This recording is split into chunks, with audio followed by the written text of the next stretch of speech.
go. So apparently we've got a annual recap, and then we've got a monthly recap, but we've got an annual recap here. This year we came together like never before to stream, hang, and co-create. Let's recap, shall we? So what do we have here? We've got streamer. Are these links? Community streamer. Oh, is this for... Okay, I see. Okay. So we're on streamer mode here. Remember to share your recap. Twitch recap, share. Okay. High scores, hours streamed. 390. Is that a lot? How many days? It's 390 hours. We could have just done this ourselves. Whoa. Yeah, we could have just done, what is it, 390 divided by 12? Okay. No? Am I going crazy? 24. Oh my gosh. By 24. Jeez. Okay, 16 days of the year. Straight days. But let's, no, we don't want to do that. We actually want to do 390 divided by 16 for waking hours. So this is like 24 days of the year, all time streaming. So that's not a ton. I guess that makes sense. Two hours like a day. So that's our, I don't know if this is our high, maybe this is a high score for us, which makes sense because I haven't streamed a whole year yet. Let's see if we could beat this. I don't know if that's good. 206 streams out of 365 days. I think that checks out given that it's starting at here. It's probably starting at the end of November. And I didn't stream December last year. And I did start late, so that takes away like 30, but then also I'm just missing days. Distinct days stream. Oh, total streams does not... Okay, distinct, this is even less. So I streamed like half of the days of the year. Wow. 403 total hours watched. That's cool. I don't know what that means. Okay. Top 10% of all people. I mean, this one makes sense, but this is kind of crazy, and this is kind of crazy. And we got a llama. Top 10 stream. Your top stream. Your top stream reached 10 viewers. That's kind of crazy. Look at that. I don't even know when that was. Top tags. Okay. Oh, is this how people are finding me? Philosophy and educational.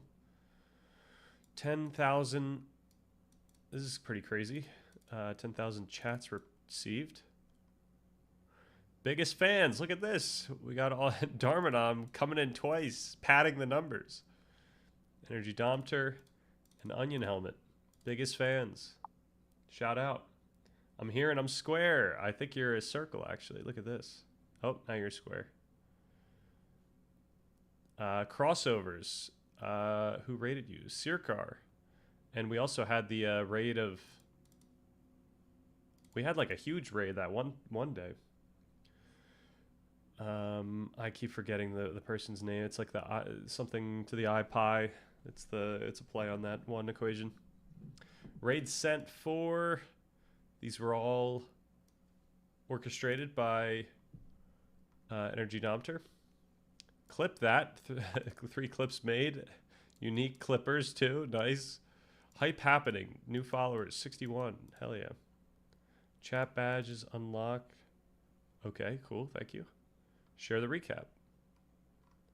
Nice. All right, nothing crazy here. What is the... In 25 clips. Is this a... Let's... Oh, this is recap 2025 on Twitch. All Twitch. This is just a bunch of different people. So I don't think this is giving us much. Okay, let's get to our actual recap here. Monthly summary, 2025, November. Oh man, this is bad. Oh, what is bad? All right, this summary was generated by with Gemini using this prompt I posted today, and then edited by Stan. Welcome back, everyone. I've watched 1,800 hours of Twitch. Wow, this year. Okay, let's do the math. So 1885 divided by 16. So we'll just think waking hours. So that's 117 whole entire days. Jeez. Hey, that is pretty cool, though. I imagine you saw a lot of cool things. 90% of that is probably stream up on the side. Right. Stream running while I sleep. Yeah. Yeah, so that probably wasn't the exact math there. All right, this is last month, we dedicated a massive amount of energy to one of the most slippery and contentious topics in human history, consciousness. We explored the depths of the hard problem and debated the merits of panpsychism versus physicalism. Additionally, we confronted the epistemological crisis in modern psychology, refined the Stanrichton document, and after days of fiending to get it done, I guess I said that once, we finally released the massive Solving the Hard Problem of Consciousness, a pragmatic approach. Here's what we explored in November.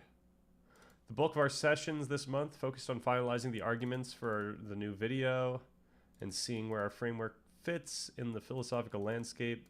Pragmatic naturalism, methodological physicalism, these were terms that Gemini gave us. We spent significant time defining our stance. Rather than claiming physicalism is absolute truth, we adopted pragmatic naturalism. So it really doesn't go into that here, and then we also argued that since we can only access the world through our conceptual understanding, we should bet on the framework with the best track record for making sense of this understanding, science. As Stam put it, we cannot use the intuitive content of an experience as evidence for that content's truth. The hard problem is a conceptual hangover. We tackled David Chalmers' hard problem head on. Our conclusion, it's likely a conceptual hangover. If consciousness is the brain's way of interpreting its own existence, asking how matter causes experiences like asking why does a map produce geography? It's a category error. The inverse zombie argument to counter the idea of the philosophical zombies. I don't even know if that is what we did with this, but we discussed inverse zombies. Biological cases like anencephaly, where the machinery, brainstem, exists without the higher order cortex. These cases suggest that while basic affect might remain, the narrative self disappears, proving that consciousness is intricately tied to specific physical architectures. Okay. Analog versus digital. We refined a key argument for our inability to find consciousness. The brain is an analog system, continuous varying voltage, rather than a digital one, discrete zeros and ones. This distinction is also crucial for understanding why large language models, which are discrete and stateless, likely aren't conscious in the way biological systems are. All right, content release log. The consciousness video, after weeks of research, scripting, and editing, and a few delays because the topic was just too damn big, we finally hit publish. The reception has been strong, sparking exactly the kind of high-level debate we hoped for. The consensus, it was a necessary rite of passage for the channel to tackle this fundamental topic before moving on to more practical matters. Community and channel operations, stream elements in Discord. We continued to refine the stream setup, debating the utility of stream overlays and deciding most were too gamery for our vibe. I do think we should still do an overlay. I'm just trying to figure out how to do it. I think I want the left side of the screen, like perhaps either below my camera or above my camera, to be the same type of thing that happens in the videos. Like it's a sidebar that's telling people what we're going over. Now I wish I don't have to like export a picture for that. I wish I could just kind of keep that as a separate like application, which I think I can do. I think it would be something like I've done it before with text edit, but I just need something that looks nicer. Maybe something where we can render markdown and have it just show what we're working on, because I think that's a huge deal. Like when someone comes to this stream, they can only gather what we're working on just by what's on the screen, rather than, or like what's on like my active workspace screen, rather than us like explicitly saying like this is the topic of the day, like this is what we're working on. And then that gives people like a sense of, okay, this is, I can now place what this person's saying in the context of what I know about this topic. So we also push for more Discord integration to keep the high-level debates going off-stream. Right. Document updates. We move significantly from part 1 to part 2, specifically workshopping our overarching outline. Community shout-outs. This month's chat was on fire. Special thanks to Onion Helmet for consistently bringing humor and sharp critiques. While we explored the pragmatic utility of subjective morals, Onion Helmet rightfully pushed back, arguing that moral subjectivism leads to moral nihilism, and warning that without a grounding in specific virtues, or Platonism for the masses, society is left with nothing for the common people. Energy Dompter for being the resident philosopher challenger, consistently pushing Stan to consider neutral monism, and Bertrand Russell with high-level academic rigor. Dharmadam for keeping us grounded. This is Science Stan, no poetry allowed, and sharing resources on meditation and Dzogchen. Okay, let me fix that one. This is science. This one parenthesis, not parentheses, quote. This one quote. There we go.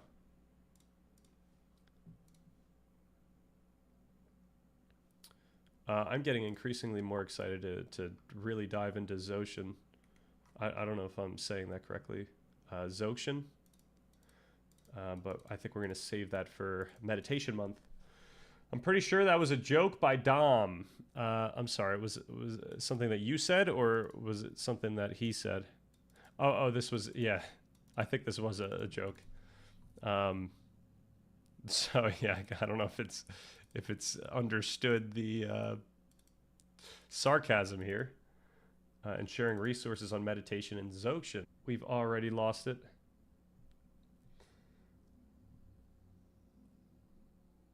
All right, are we back? I was talking about the Cake Orchestra line you dropped, and he said that, I remember. Oh, right. Okay.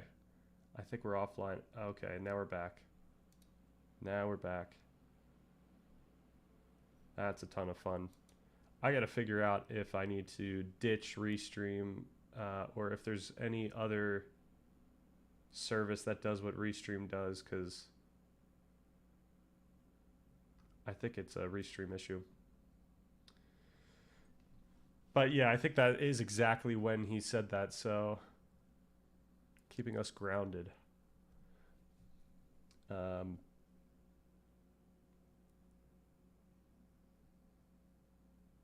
think it's probably fine. I think that you're right. That was the exact joke he said at the exact time. Wittgenstein kicking Hegel in the teeth, and great questions about brain-computer interfaces. This thing surely presents me as a super genius comedian. Nice, but a glaze. You'd think it's Krispy Kreme in here. Hey, it's.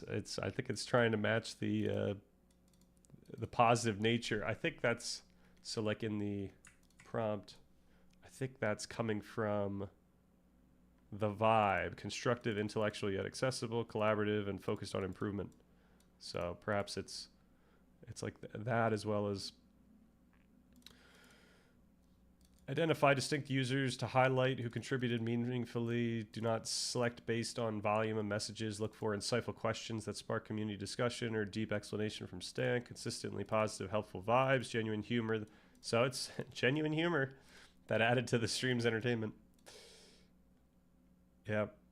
Highlight the top quotes. Potentially give out any other custom awards that you think the entire community would appreciate. But I don't think we got those. So maybe in future months. I guess that's kind of what's happening here. These are like custom awards. Goldmine for articulating the ground of being and systems theory connection, bridging Spinoza and modern science. And then Jago for the morale boost. Stan Richardson has 100% approval rating. It's not what the that Reddit post would say, but all right, quotes of the month. The hard problem survives only as a conceptual hangover. I'm pretty sure that was Gemini. People who are against anthropocentrism are simply self-haters. Onion Helmet. If consciousness is an interpretive representational process, then asking why does physical matter give rise to experience is like asking why does a map produce geography. That was already mentioned here, but that was a Gemini quote. And that's one that didn't make the cut because I think I forgot about it. We made sure that the taste the recipe made the cut, but it's another nice analogy. Jesus Christ. We're gonna end up like prejudiced boomers, but instead of people, it'll be against robots. So I don't know why it's specifically glazing your quotes, but it didn't choose anyone else for this one. All right, looking ahead, with the consciousness video finally out next month is all about the context of you. We will spend the entire month discovering the scope of this topic and outlining a comprehensive narrative that makes sense. See our roadmap for more. Thank you for building blah, blah, blah. We've got all of our links. Boom. And we're out of there. The context of you. And I don't know how we're going to go about doing this. There's going to be a lot of stuff here. So this is all going to be, whoops. Maybe I keep this high level stuff and then we just start adding here. Oh, we have so much here. Yikes, this is going to get pretty messy as we just start adding random quotes. Guys, just so you know, I'm not being entirely serious. Did we just cut out again? Oh, no. Okay, I think this is just late. All right, thank goodness. All right, the architecture of human agency and interdisciplinary analysis of determinants in goal pursuit and worldview formation. So, yeah, I think we need to, first of all, introduction...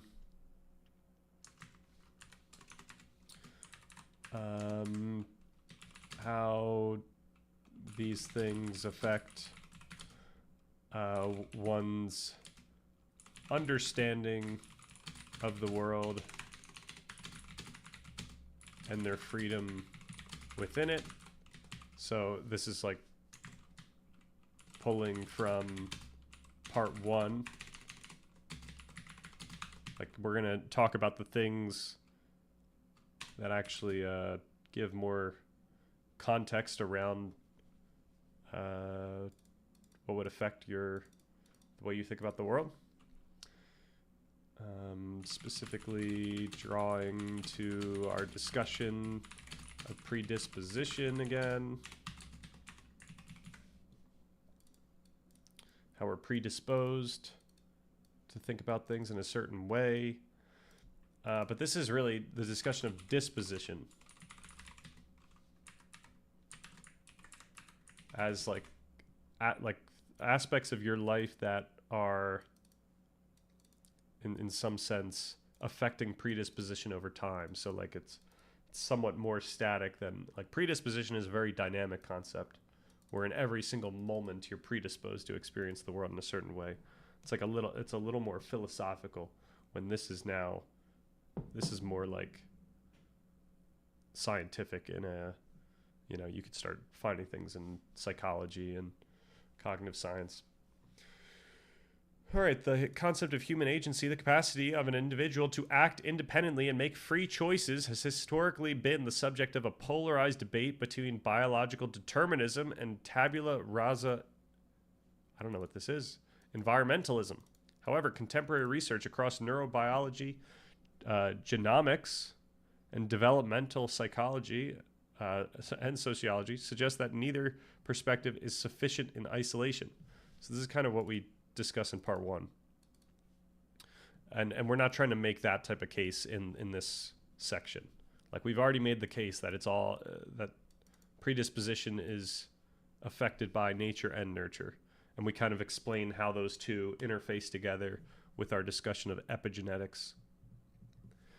Instead, human agency is best understood as an emergent property arising from a complex, nonlinear dynamic between the hardware of the biological substrate and the software of environmental scaffolding. This report provides an exhaustive analysis of the mechanisms that underpin an individual's unique worldview and their intrinsic motivation for goal pursuit. It investigates the genetic and neurobiological presets that define the metabolic cost of effort and the baseline for emotional reactivity. It explores how early childhood attachment and cultural narratives construct the internal working models that filter opportunity perception.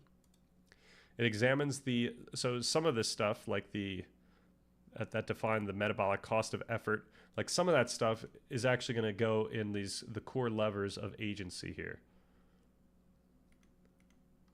And unless we want to move the context of you later on here, maybe after the internal competing drives, but I think it makes sense to start off with this context of you. Energy Dompter, what's good? Oh, click to show. Can you ask ChatGPT to summarize this article's argument against income redistribution? Because I believe it will complement the concept I mentioned yesterday. So two things. One, didn't the concept you mentioned yesterday, wasn't it something that wouldn't make sense with the document? The discussion of fair allocation. And also, I think we are just going to be reading this thing today because we kind of have to do something this month, and we should start early.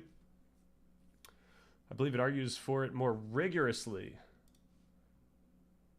Right. This is so high level though. I don't think that we don't need to talk about the market at all in the document. Like, if anything, we would talk about maybe just the arguments that underpin such a discussion. However, I don't think that the argument that the person that we looked at yesterday was anywhere close to the type of argument that we would make. Yo, Darmadam, what's good? Well, I've got you both here. I can show you, if we go back far enough, that you all were the biggest fans. So thank you very much. I appreciate and Darmadam, you padded the stats here. You got two up in here. But thank you all very much for showing support and yeah, and contributing to what we're trying to do here.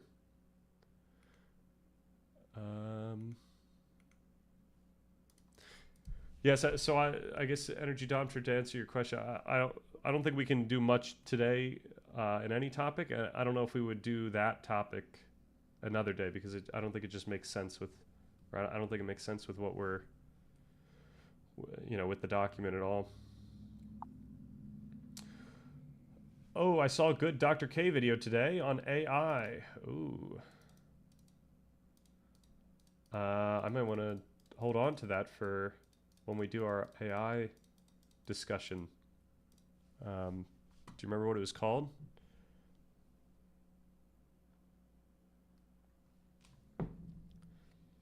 I understand, but the reason I believe the document should address these things is because politics does affect how people live.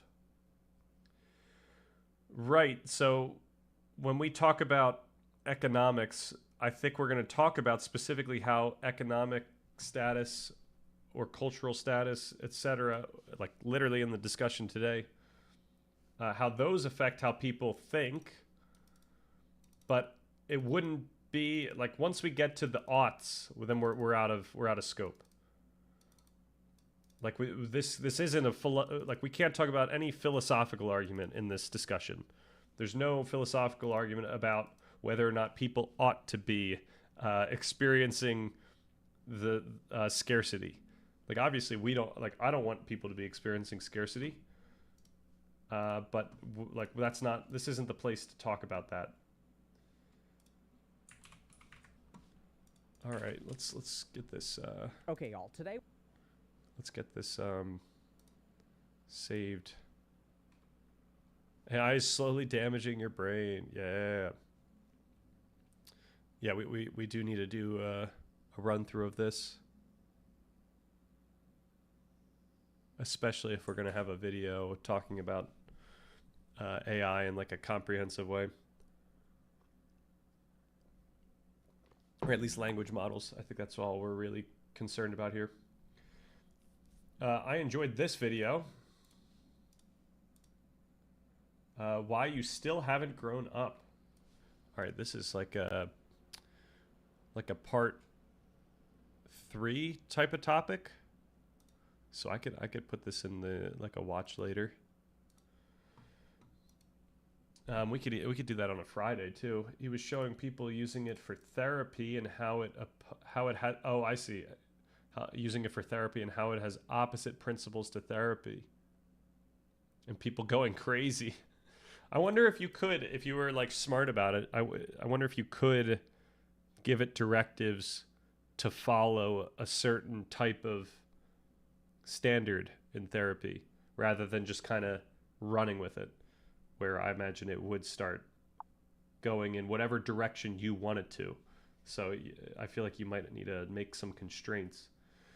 If you're talking about people's social status, I have a recommendation related to that. Yeah, let it rip.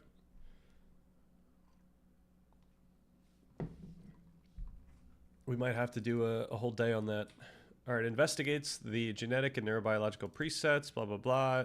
It examines the psychological engines of self-efficacy and the cognitive biases that distort risk assessment.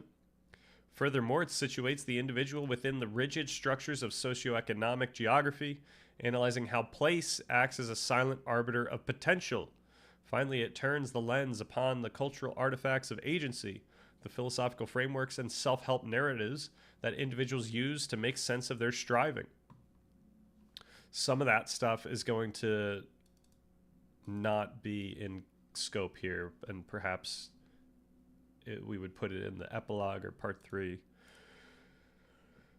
By synthesizing data from genome-wide association studies, functional magnetic resonance imaging of motivational circuits, longitudinal sociological tracking, and existential philosophy, like this stuff, this report proposes a unified model of constrained agency.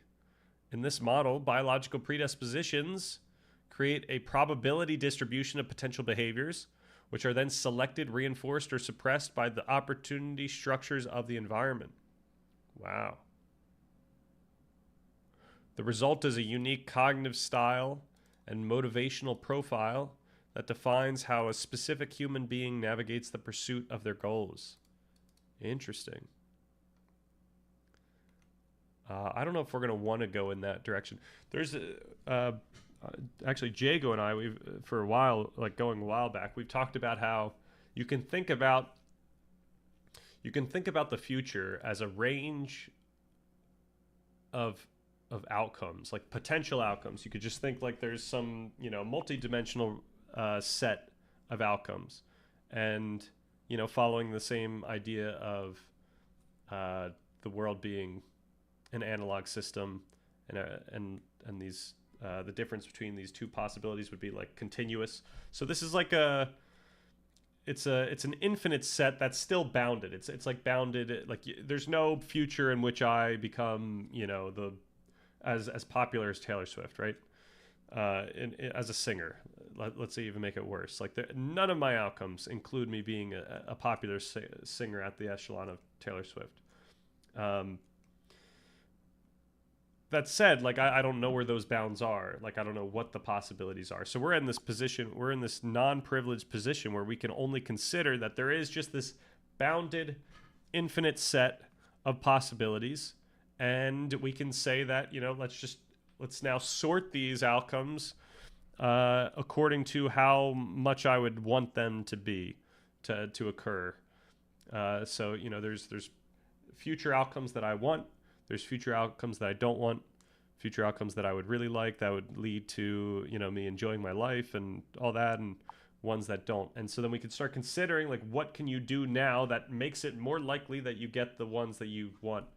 And what could you do now that makes it more likely that you don't? And, like, we can think in that way.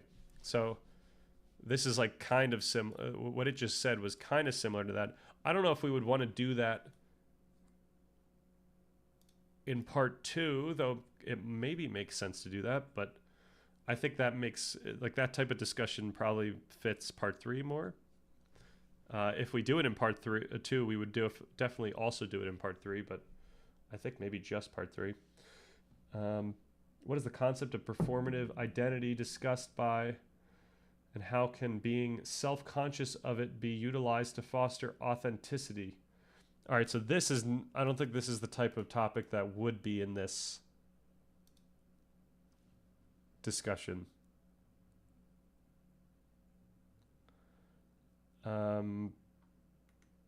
If anything, performative identity would be in the discussion of specifically your relationship with self and self-identity.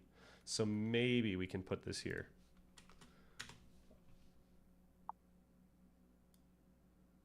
Yo, embrace primalism. What's good?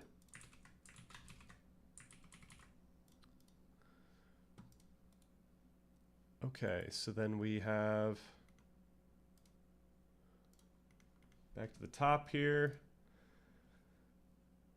Why not? Believe in yourself. Yep.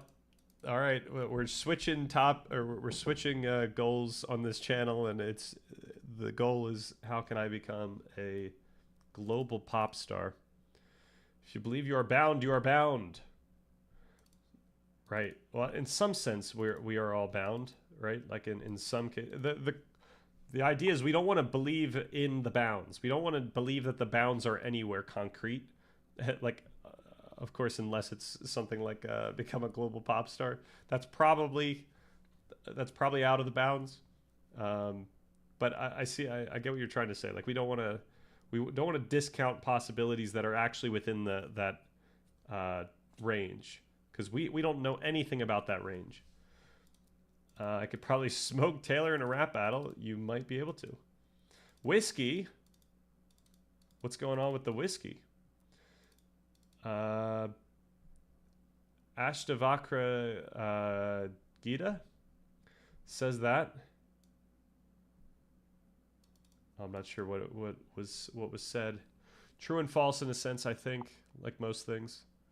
There's good news coming out of the new Renaissance. Okay, what's coming? No cap.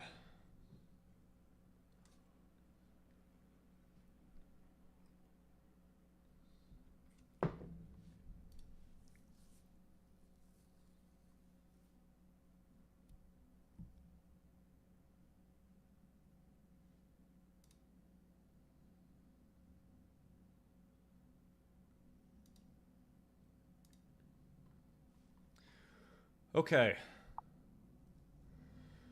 The Soma Library has been established, and Iron Danny is building the cathedral. Have you just given some like secretive command? Is there like a sleeper agent in this chat that you've just initiated? I don't know if anyone's going to understand what you just said. All right, the biological substrate, genetics, neurobiology, and cognitive architecture. The nature perspective on human motivation focuses on the physiological machinery that underpins behavior, while the environment provides the specific content of a goal. For example, I want to be a doctor versus I want to be a shaman. Okay. The biological substrate dictates the processing speeds, emotional reactivity, and the neurochemical cost of the effort required to achieve it. All right, I'm gonna just start grabbing things. I don't know if I should do that here, though. Maybe I should just have like a separate... I'm gonna just make a separate document and just start throwing stuff into it. Let's first do that. And then let's go 160. Okay. The genetic foundations of temperament and personality. Question of whether the proclivity for leadership, artistic creation, or entrepreneurial risk is innate has been significantly refined by modern behavioral genetics. It is no longer a question of if genes influence personality, but how and to what magnitude. Look at this. Okay, so we got personality. We got that. We've got the big 5 here. Right. Meta-analytic reviews of twin and adoption studies indicate that the heritability of these traits is substantial, generally ranging between 31% and 41%. This suggests that approximately one-third to nearly half of the variance in an individual's baseline personality is attributable to genetic factors. This genetic set point creates a persistent gravitational pull on behavior. For example, an individual with high genetic extroversion will find social goal. Okay.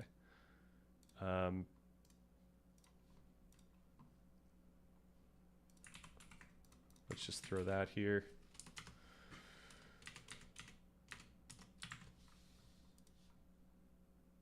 All right. What do we got? Iron Danny. The Soma Library is a website, and Iron Danny is a podcast host, a friend of the Dragon Master. Okay, so Iron Danny is building the cathedral. Okay, so you've given us half of what's going on here. A website has been established, and a person is building the cathedral. Is building the cathedral literal, or is Iron Danny like another stand type where they're like building a document of some sort? Back, I thought we were discussing identity. Right, but not in like a self-identity way. Like we're discussing how like a cultural characteristic, or no, which should I say? A cultural circumstance can affect the way you think, but not affect it in the sense of like, you know, talking about the specific. Yeah, where's the line? Like we're really looking at how do these circumstances affect how you think about where you are and your goals. Now the where you are is ambiguous. You could say that it should cover like, you know, all the different aspects of your self-identity. However, that's not, I mean, we should mention that, but I don't think we're going to go as deep as the idea of like performative identity.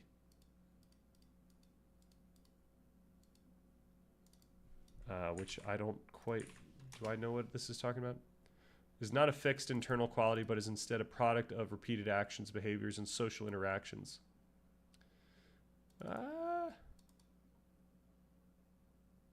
We could talk about this. You know what? I'll put it here. Because we could talk about this. Given that as a quality of where you feel like you are. And I mean that in a general sense. Like, just like when I say the world, I don't mean like the physical world. I mean like a holistic, you know, being in the world type sense. So thank you for pushing back on that. This is what it must have felt like watching the early history of Christianity as a peasant in ancient Judea. For real, probably.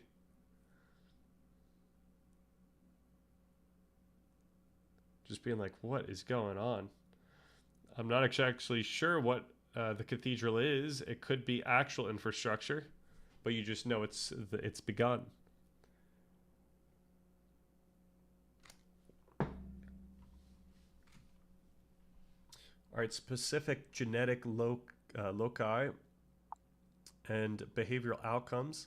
Recent advances in genome-wide association studies have begun to move beyond general heritability estimates to identify specific genetic loci.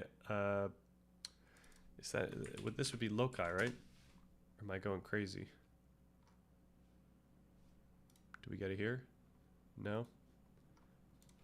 Pronunciation should be a mandatory on loci. Loci. Whoa. Whoa.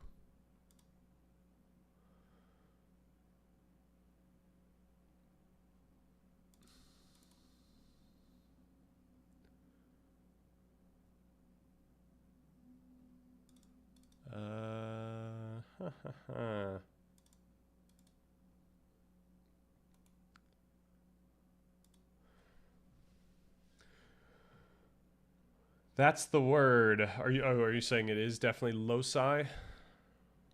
I feel like that's just so loci.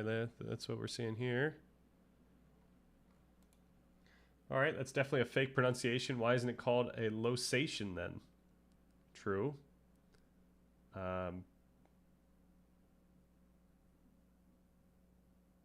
I don't know. Do we have like a pronunciation? No. Loci. Whoa. Loci. Jeez. There's no loci.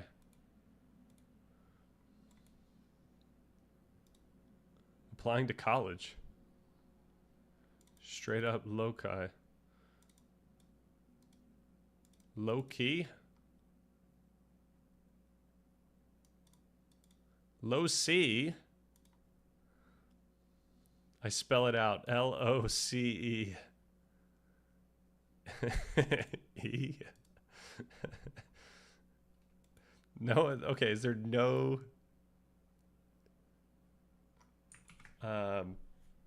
no agreement on this one? Why couldn't the old English kings just invent a language that makes sense? True. OMG, bro, the IPA says it's loci. Come on. This is funny you ask. A bunch of them literally didn't speak English. Wow. All right. I'm going to just say, I guess loci. Genetic loci. Now that sounds so weird. How about just loci? Associated with personality traits. A landmark meta-analysis involved. So first of all, we should write down genome-wide association studies as like a topic. A landmark meta-analysis involving nearly 700K individuals identified 60 new loci associated with neuroticism and for the first time identified specific loci associated with agreeableness. Okay. One of the most studied genes in this context. So I don't think that the document needs to go into this like level of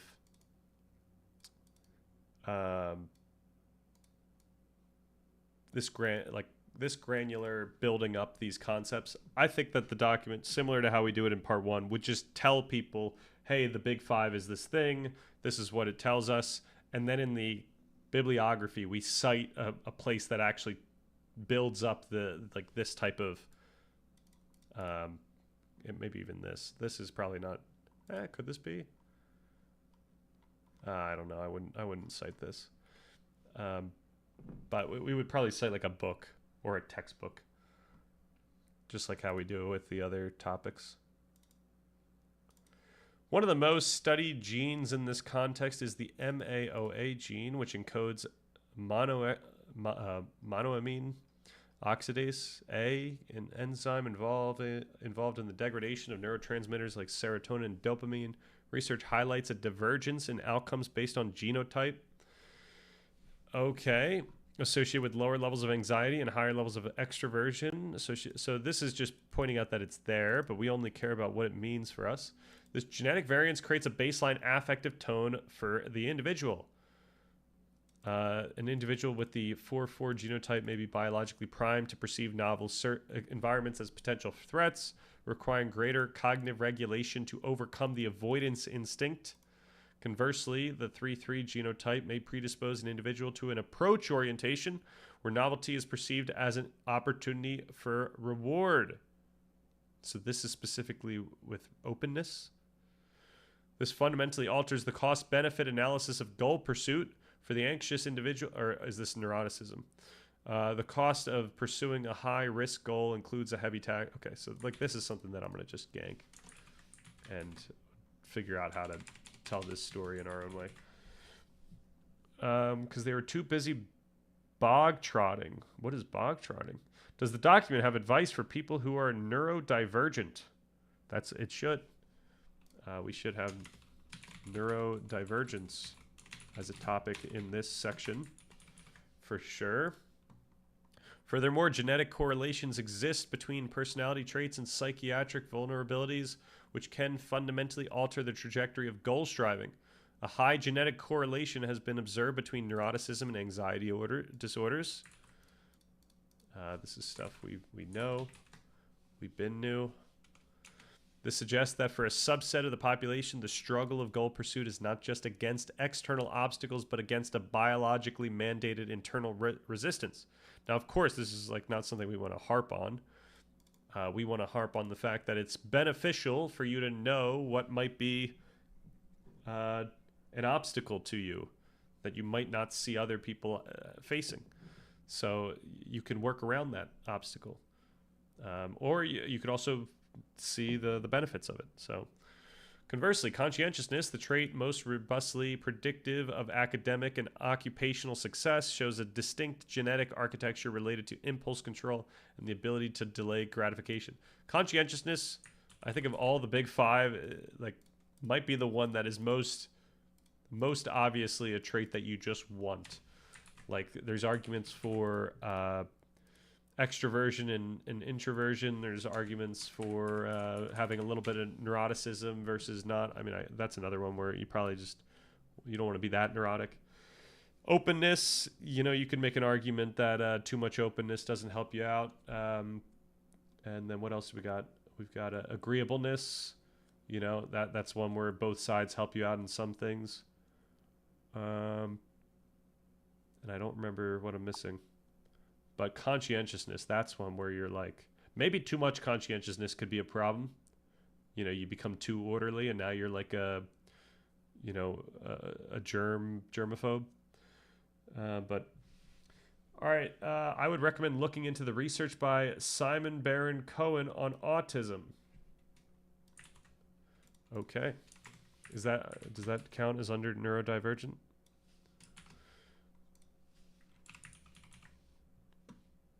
The neurobiology of volition, dopamine, and effort reward cycles. So this is actually not even in this discussion, but let's actually just put the context of you, and then we've got what is the second core levers of agency that we're calling it?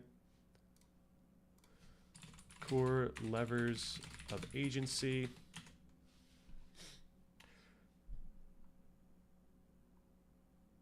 At the level of neural circuitry, the abstract concept of motivation resolves into the concrete functioning of the mesolimbic dopamine system.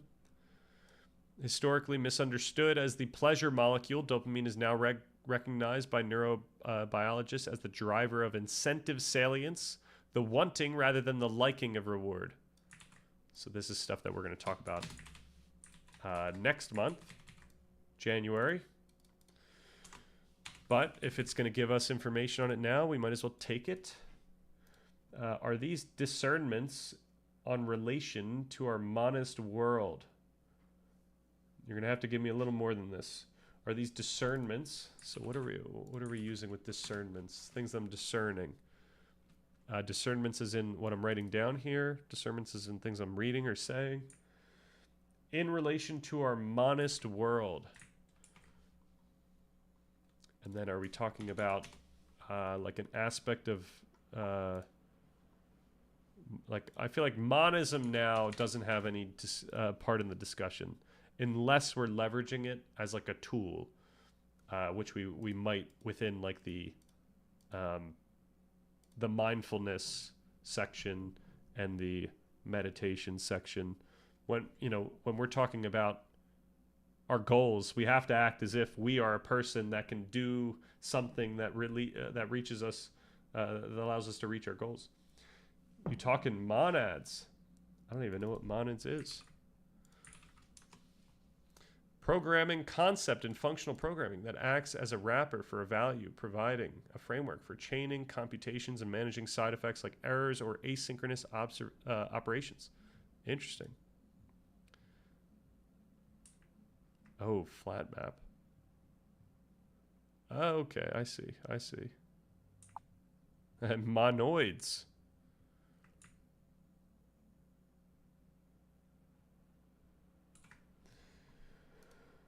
Look up Leibniz. Oh no. It's a book?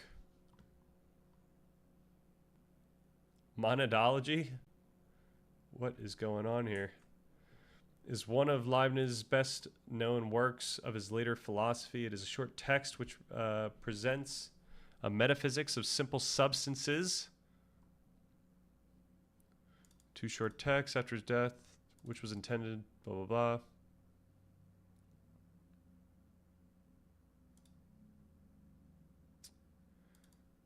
Published translations. Okay, metaphysics. The context. The monad, the word and the idea, belong to the Western philosophical tradition and has been used by various authors. Leibniz, who was exceptionally well read, could not have ignored this, but he did not use it himself until mid-1696, when he was sending for print his new system. The word and the idea. Apparently, he found with it a convenient way to expound his own philosophy as it was elaborated in this period. What he proposed can be seen as a modification of occasionalism developed by latter-day Cartesians. Leibniz surmised that there are indefinitely many substances individually programmed to act in a predetermined way, each substance being coordinated with all the others. This is the pre-established harmony which solved the mind-body problem, but at the cost of declaring any interaction between substances a mere appearance. Okay. So this is certainly pre-scientific.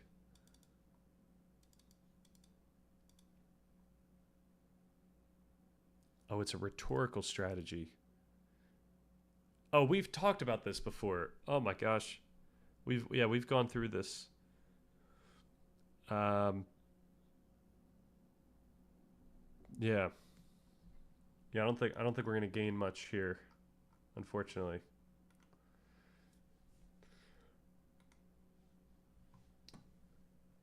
The 99.99% is corrupted by the monist influence.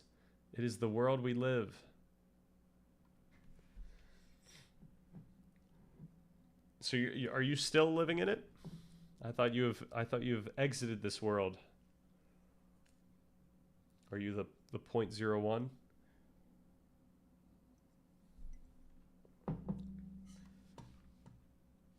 Okay, where are we at here? The neural pathways connecting the ventral tegmental area to the nucleus accumbens is the central highway of the system. Dopamine neurons in these regions code for reward prediction error. The discrepancy between an expected reward and the actual outcome. Right, we already have all this stuff. So when an outcome is better than expected, dopamine fires, reinforcing behavior. When it is worse, dopamine dips, discouraging the behavior. So learning and persistence. Right, this is part 1 stuff. Re-mention part 1 stuff.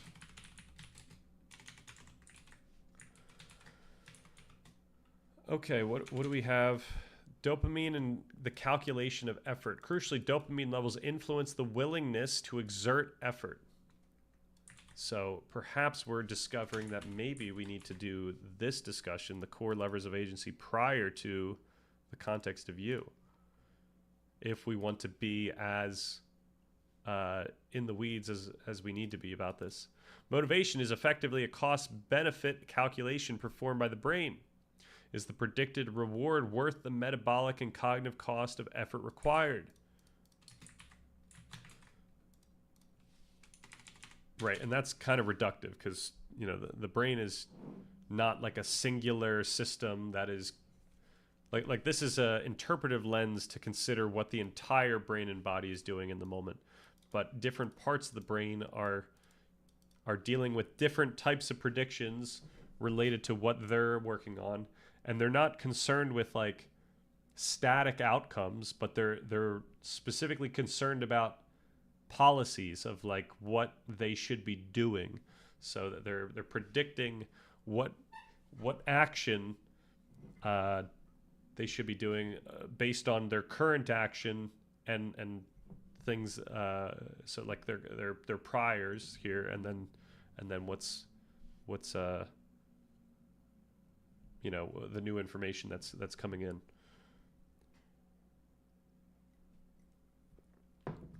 High dopamine state. Individuals with higher baseline dopamine or more sensitive receptors in the striatum are more willing to overcome high effort costs to obtain a reward. They are neurobiologically primed for persistence. So this is kind of getting into the individuality of dopamine. So I'm just going to put that here, dopamine. Low dopamine state. In conditions characterized by dopamine depletion, the perceived cost of effort becomes prohibitively high. The individual may want the goal intellectually but lacks the neurochemical fuel to initiate the action. So these are things maybe we can bring up in the levers of agency, where we can now draw like parallels with what we discussed in the section before. Of course, we could do it the other way around, but I'm gonna just take this stuff in, and we can sleep on it. This biological reality challenges the moralization of laziness. A lack of motivation may not be a character flaw, but a dysfunction in the neural valuation system where the cost of action is computationally overweight compared to the benefit of the reward. So that's an idea that I do want to see again. All right, the neural correlates of grit and long-term pursuit. Grit, defined as passion and perseverance for long-term goals, requires more than just the go signal of dopamine. It requires the control system of the prefrontal cortex. So this is something that we would talk about in here, I think. Sustained goal pursuit involves a constant battle between the desire for immediate gratification and the adherence to long-term plans. All right. Neuroimaging studies have identified the anterior cingulate cortex as a critical hub in this network. The ACC monitors for conflict and signals the prefrontal cortex to engage executive control. Okay. Growth mindset connectivity. Interestingly, the neural instantiation of a growth mindset, the belief that ability is malleable, is visible in brain connectivity. So this, I think we're not going to put this even in either of these sections, but we do want to kind of talk about this growth mindset connectivity. This is like a down the road type of discussion, kind of like a framing discussion. We're going to have a section on framing that will talk about things like growth mindset and how we can, you know, think about the obstacles we face and whatnot, which kind of ties back to part one, where we talk about expecting the unexpected, that you're always facing potential.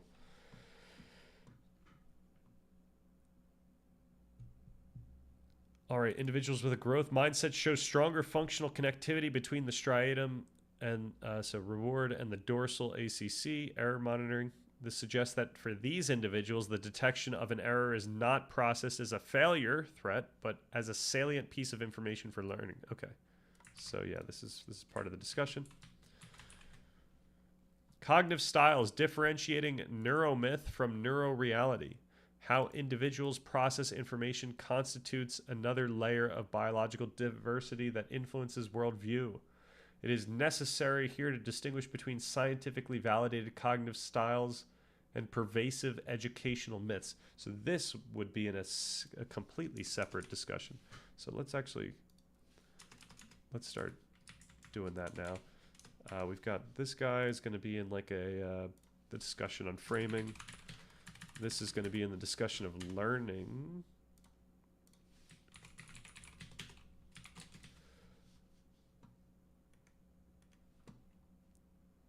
The idea that individuals are distinct visual, auditory, or kinesthetic learners is one of the most resilient neuromyths in education.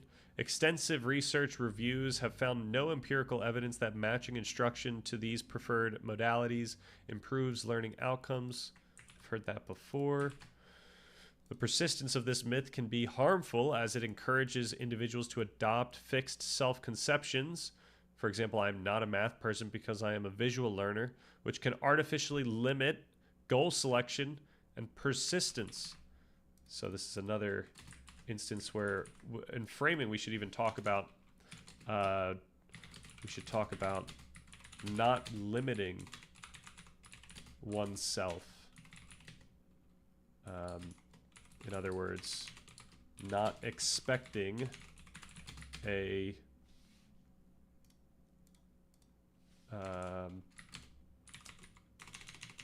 limits on potential future outcomes.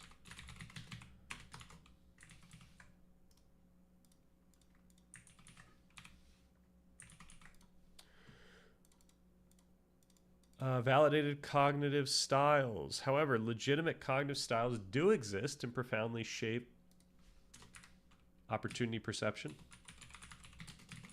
Cognitive styles. Field, okay, field dependence versus field independence.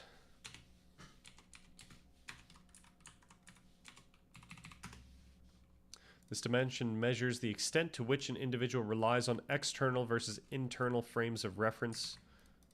Interesting.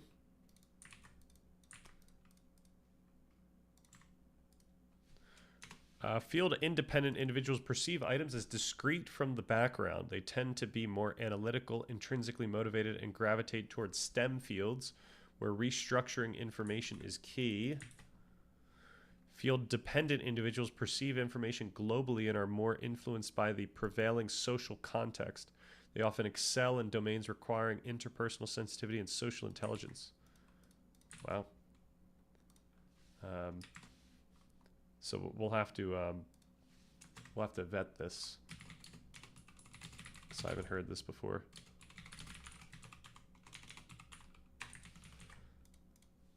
Need for cognition. This trait reflects an individual's intrinsic motivation to engage in effortful cognitive activities. High NFC individuals enjoy complex problem solving and are less reliant on heuristics. Okay, I'm going to put this as these, and then I'm going to just add more to this list, because these are things that we would want to discuss if they are highly relevant. They are more likely to form worldviews based on reasoned analysis rather than social consensus, leading to greater stability in their goal pursuit. Now, another thing to point out and to question is, should we even consider these if you can't figure out what you are yourself? Like, what benefit does thinking about the world through these categories provide you if you don't know what you are? What we would only invite is then you to speculate on what you are and then perhaps limit how you operate in the future. So we would really want a nice way for you to figure this out. Now, like the big 5 personality traits, what's nice about those is you can actually find a test for that, and you could figure out where you likely land on those. Obviously, you're not figuring what you are like perfectly, similar to how an IQ test doesn't tell you exactly your IQ, whatever that means. Like, you're really just finding how you answer these questions, and ideally these questions are similar enough to the other questions that other of the same type of test have come up with to give you a sense of where you are relative to other people. So this is all fun and games until random Renaissance man who painted obscure painting only art historians know walks in. Uh-oh, who's going to be our random Renaissance man?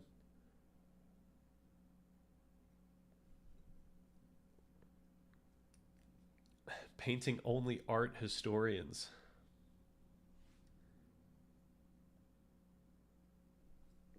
Well, it depends. Can we see their paintings? I want to see what they've got cooking up. Literally pick any one of them.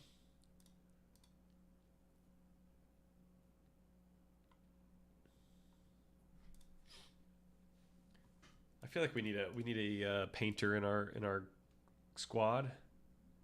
I guess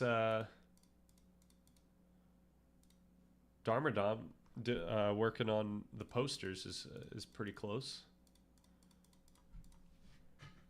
We've got our artist. All right, tolerance of ambiguity. In an increasingly volatile economic landscape, TOA is a critical predictor for entrepreneurial success. It is the ability to perceive ambiguous situations as neutral or even desirable rather than threatening. High TOA, AO, Jago, allows for decision making in the absence of complete information, a prerequisite for innovation.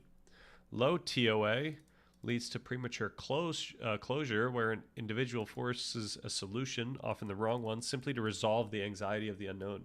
Wow. TOA, they're on to us. Don't ask what's going on up here.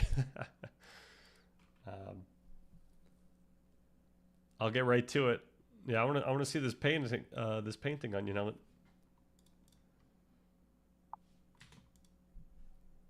Delete the VOD.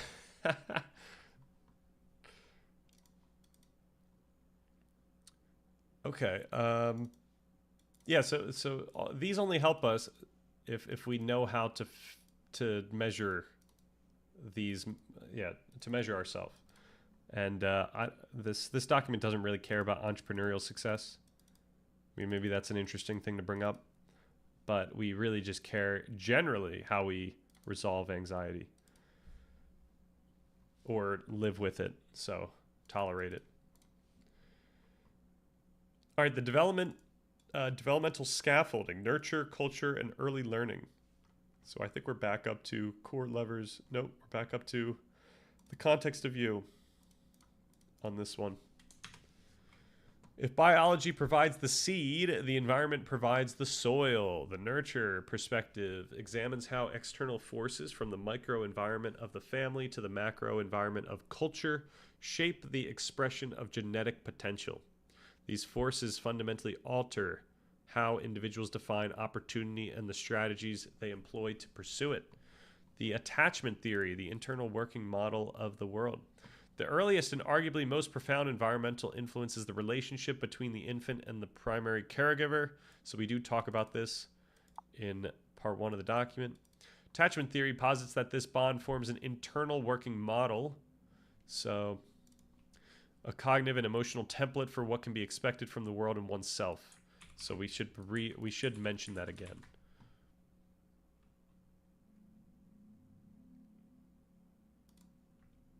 It's a huge deal.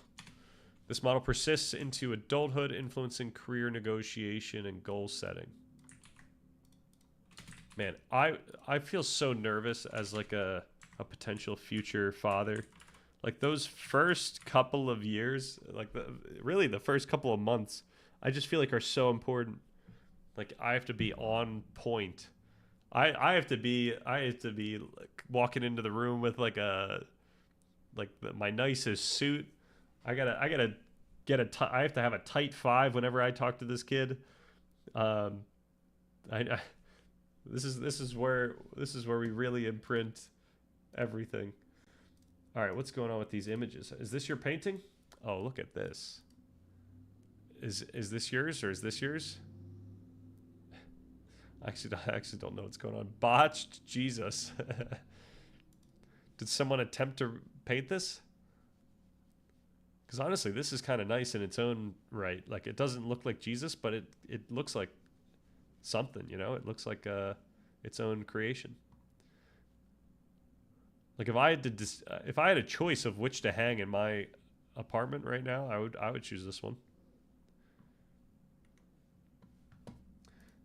You can't tell me this isn't talent. I won't tell you that isn't talent. That was an attempt at restoration of the painting on the left. Oh, so did you use AI?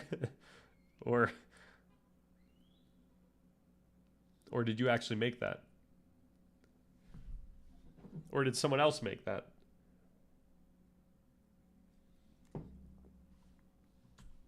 All right, secure attachment. Children who experience consistent, responsive caregiving develop a secure base from which to explore the world.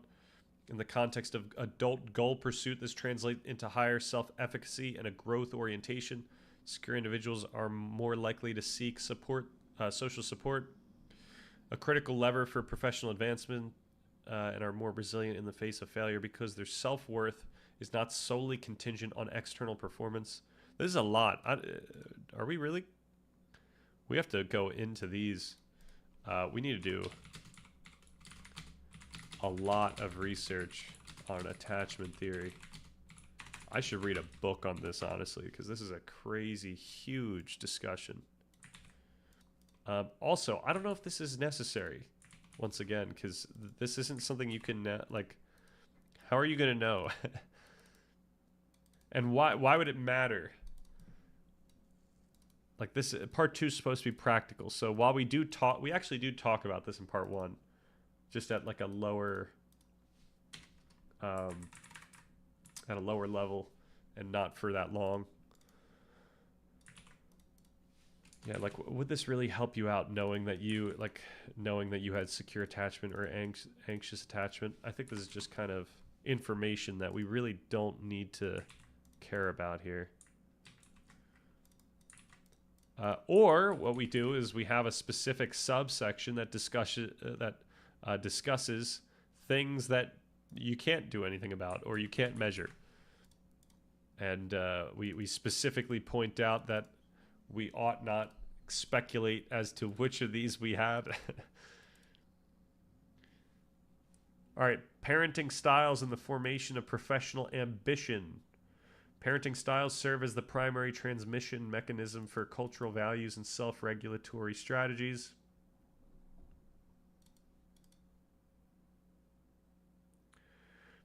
Research largely supports the categorization of these styles into authoritarian, permissive, and neglectful, with distinct outcomes for ambition. Yikes. Okay. This is another one. I don't know if it's beneficial for people to speculate as to whether they received this type of parenting, but I do want to keep it just for my own reading and considering where we should talk about this stuff. Also, it's still not off the table that after we finish this document, I do a parenting guide as a non-parent, which will get a ton of flack. But I would do that for myself.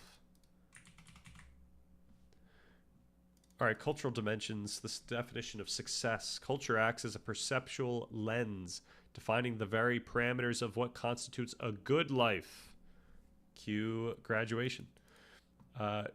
Gert, Hofstede, their dimensions of culture, particularly individualism versus collectivism, are critical in understanding global variations in goal pursuit.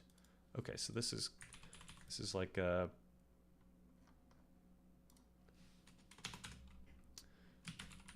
global variations, goal pursuit. Maybe we should just say cultural effects.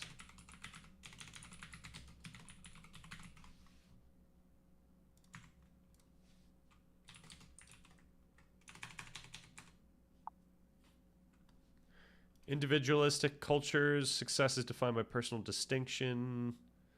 So this is another one where I guess you can know, okay, I probably, because I grew up in the USA, I probably have an individualistic mindset here. So maybe we do want to just be as comprehensive as we can with this discussion as we usually are, at least as we usually attempt to be. And then we can, you know, go from there. And we could cut this down. We can, like, we could literally say all these things in one sentence. All of these. And similarly with these. So we can make one paragraph perhaps about stuff like that. I'm not sure. No, it's a real thing. In Spain, Gerd Halfstead. Is that how that? There's no way this is geared Halfstead. Westerners are united in the assumption that they are all disunited. Wow. That's actually kind of profound. I think it might be onto something here. Defined by personal distinction, autonomy, and self-actualization. Right. Yeah. Yeah. And has it's obvious, but like that's when you said that, I was like, oh, that sounds really, really apt. This cultural backdrop influences risk perception in collectivist cultures. The social safety net of the extended family can sometimes mitigate the financial risk of failure, but the social risk, shame, is amplified.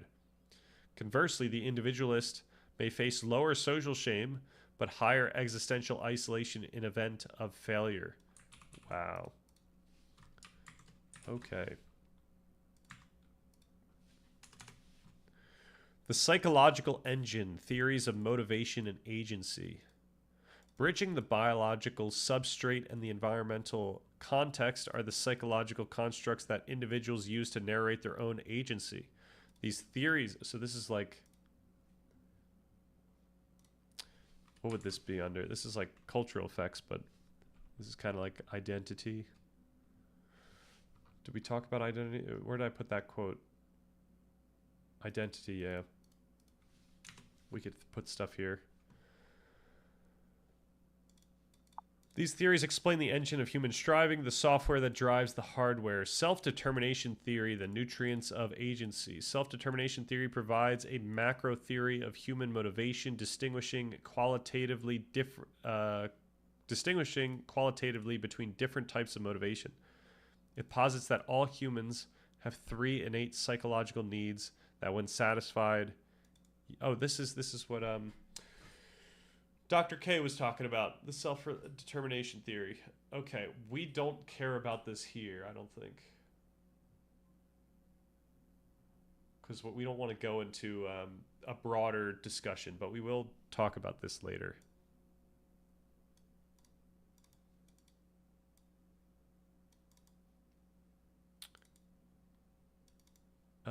But we could talk about how this could motivate someone to... This could actually show up in core levers of agency, where like these are the things that might make you motivated to do these the things that you want to do. So it kind of falls under motivation, autonomy, competence, and relatedness. Stan, embrace primalism. What is up? All right, SDT research highlights the critical distinction between autonomous motivation, doing something because it is interesting or valued, and controlled motivation, doing something because of external pressure or internal guilt. So this is actually a huge deal that we should talk about in the core levers of agency. Self-concordance model, goals that are self-concordant, aligned with the individual's developing interests and core values, are pursued with greater sustained effort and result in higher well-being upon attainment. In contrast, goals pursued for introjected reasons, for example, I must be a lawyer to please my parents, deplete cognitive resources more rapidly and provide little psychological satisfaction when achieved. Yikes. Big yikes. The identity connection. Recent longitudinal studies suggest that a strong ego identity, a clear sense of who one is a prerequisite for setting self-concordant goals.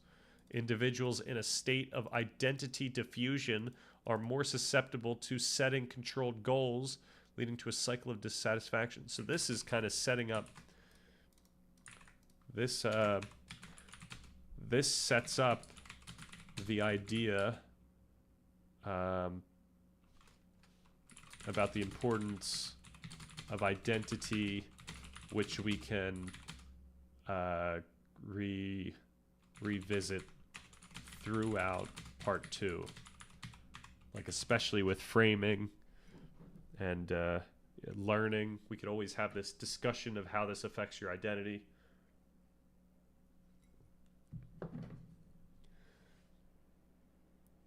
Okay.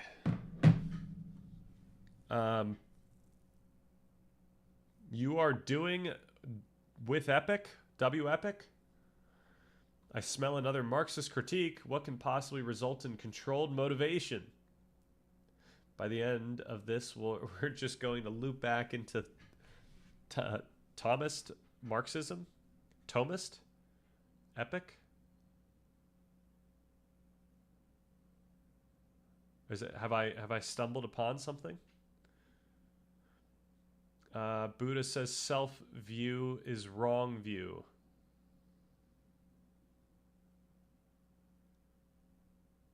That, you know what, this is another case where like it would be nice for us to set up this idea of identity early on in the context of self-determination theory, just so that we can add to it when we talk about meditation topics, because you know there will be information to add, and it'll create like a nice unity of information. I think we'll see. I have to learn this stuff. All right, social cognition, cognitive theory, and self-efficacy. Albert Bandura's social cognitive theory places self-efficacy, the belief in one's capability to execute the actions required to manage prospective situations, at the center of human agency. Self-efficacy is not a global trait like optimism. It is domain-specific. For example, high self-efficacy in coding, low self-efficacy in dating. Bandura identified 4 sources of self-efficacy, which provide a blueprint for building agency. Mastery experiences, past successes are the most robust source. So this is a discussion to be had late in the part 2. I might just put this under late game. We've got social cognitive theory and self-efficacy. And I'm just going to throw this in here.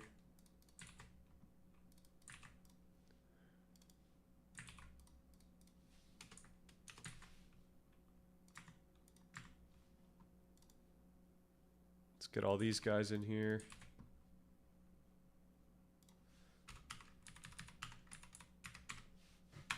Like at some point later in the or in part 2, we have to discuss your like relationship with yourself over time, which would involve things, you know, considering how you can gain, you know, mastery, or the types of experiences that can lead you to having this feeling of self-efficacy over time.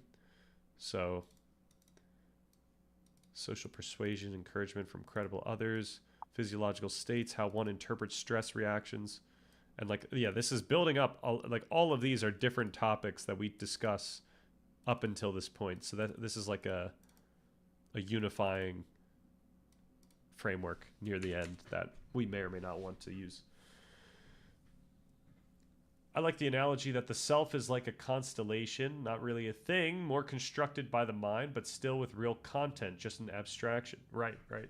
Yeah, I mean, the thing that we need to push is that this is a very dynamic thing. Like, you don't want to think about your self-identity as some static obstacle or constraint, but as something you can play with. It's a negotiation. It's something that you can push on, and it will push back. Do you believe in the Pure Land? I don't reject it or really know much about it. I think various formless realms are possible. Nice.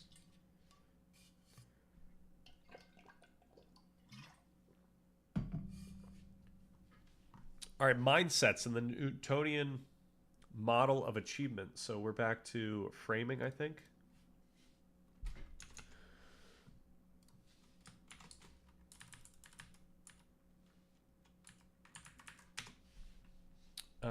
Okay. Carol Dweck, who we do have somewhere in this document as someone that we need to look into, researched fixed versus growth mindsets. This research addresses the internal narrative regarding ability. A fixed mindset, believing talent is innate, leads to risk aversion, as effort is seen as evidence of a lack of talent. A growth mindset, believing talent is developed, fosters resilience, viewing failure as data for improvement. Okay. Nice. Nice. Synthesizing these psychological traits, researchers have proposed a Newtonian model of achievement that mathematically formalizes the relationship between talent and grit. Wow. So I'm curious when this happened. Skill equals talent times effort. Achievement equals skill times effort. And achievement equals talent times effort squared. This model posits that effort counts twice. Talent, the rate of learning, determines how quickly one acquires a skill, but effort determines both the acquisition of the skill and its application. Wow. This explains why grit, sustained effort, often outperforms raw talent in the long run. The highest achievers are those who combine high talent with maximum effort, leveraging the multiplicative power of the equation. That's kind of crazy.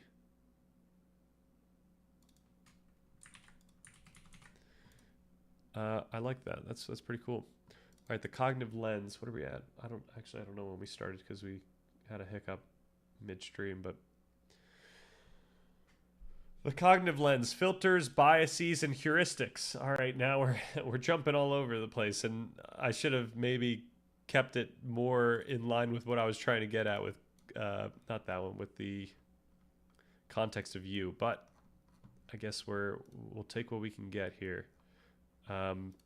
We've got the internal drives. That's what we can call this section for now. Internal drives. All right, the human brain is a cognitive miser. Miser. Person who hoards wealth. Okay, that's probably not it. What would a cognitive miser be?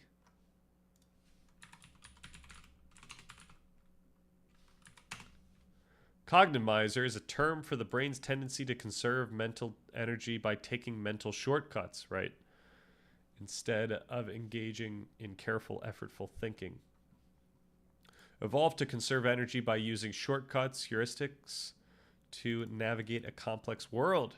These filters profoundly shape how individuals identify opportunity, assess risk, and measure their own success. So this is definitely something that we would want to put in this discussion. I don't know if internal drives is broad enough to be the title of this section, but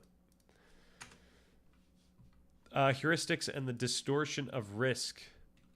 Okay, we're gonna take all of these because we want all of these. Right, we talked about the availability heuristic. We talked about that as a bias, but the affect heuristic. Decisions are often driven by feeling. Oh my gosh, say no more. Let's get Damasio back in the mix. Decisions are often driven by the feeling, affect associated with a stimulus rather than a rational calculation of probabilities. If a career path feels scary, the perception of risk is inflated and the perception of benefit is deflated. Conversely, if an opportunity feels exciting, risks are systematically underestimated. Then we've got the availability heuristic, which we all know about. People estimate the probability of an event based on how easily examples come to mind. In the context of career goals, this leads to a skewing of reality. The high visibility of outlier successes makes these outcomes seem more probable than they are, leading to survivorship bias in goal setting. Conversely, the lack of visibility of steady middle-tiered success stories can make stable paths seem less attractive. I don't know if we want to harp on like the negative aspect of this, but really we can discuss like the fact that you want to be in social groups that have similar goals that you do as like an example of the availability heuristic, because like they're setting a standard for what you now believe is like required behavior for your goal. All right, is this just going to stay bolded? Can I cut all format, clear formatting? Nice. Okay.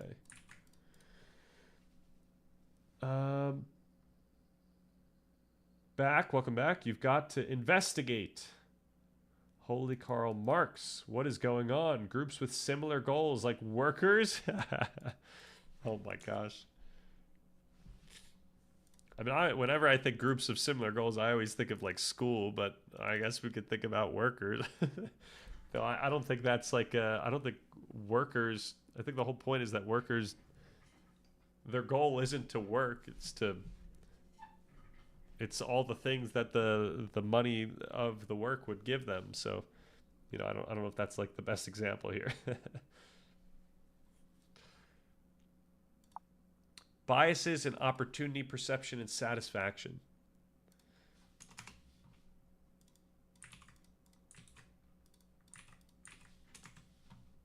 Confirmation bias. Easy. We know it. It happens to all of us. The focusing illusion. As Daniel Kahneman noted, nothing in life is as important as you think it is when you are thinking about it. People vastly overestimate the impact of specific life changes. For example, if I get that promotion, I will be happy, on their overall well-being. This drives the pursuit of extrinsic goals that, once achieved, fail to deliver the expected psychological payoff. So this is a part 3 idea. So I could maybe make a little part 3 section here, part 3 stuff. All right. The hedonic treadmill and social comparison. This is also part 3. Or do we discuss this with motivation?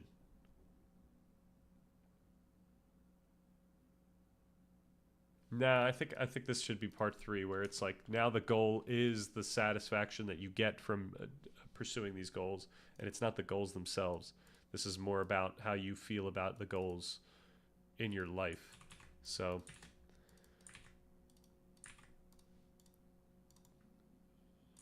but yeah, the hedonic treadmill is a huge deal that we have to talk about. This is exacerbated by... Okay, I probably should just read these, because it's good to read this stuff, regardless of whether we know it. So the hedonic treadmill refers to the observed tendency of humans to return to a relatively stable level of happiness despite major positive or negative life changes. This biological set point adaptation means that the satisfaction of achievement is transient. So you can talk about the hedonic treadmill in terms of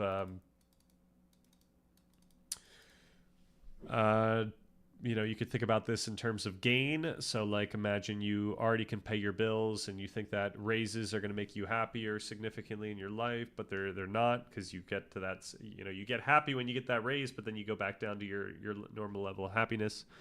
And then we could also think about this in terms of loss. They find that when you like lose a leg, you're really bummed out, and then you get back to your baseline over time. So hedonic treadmill. I've seen YouTubers use this in relation to views. Like every time they get more views than usual, they feel really happy. But the problem is now they've got this new set point where if a video does worse than what they now are used to, but perhaps this is better than what they were used to 3 years ago, they're still going to feel bad because this is just how the mind works, unfortunately. All right, the mechanism of dissatisfaction. As individuals achieve their goals, for example, rising income, look at that, their expectations and desires rise in tandem, resulting in no permanent gain in satisfaction. This keeps the individual running on the treadmill of goal pursuit. So knowing this, we can consider, so it's like something like knowing this, we can consider what we are really after and how to optimize it. Perhaps we only want a certain level of increase in something, allowing us to maintain a nice forward movement for a long period of time before forward movement becomes unsustainable. Something like that. Maybe it would be good as a YouTuber if you were only concerned with your mental health to just gain a slight bit of views every time you post a video, rather than go viral and then everything is now less than that and you feel bad about it. So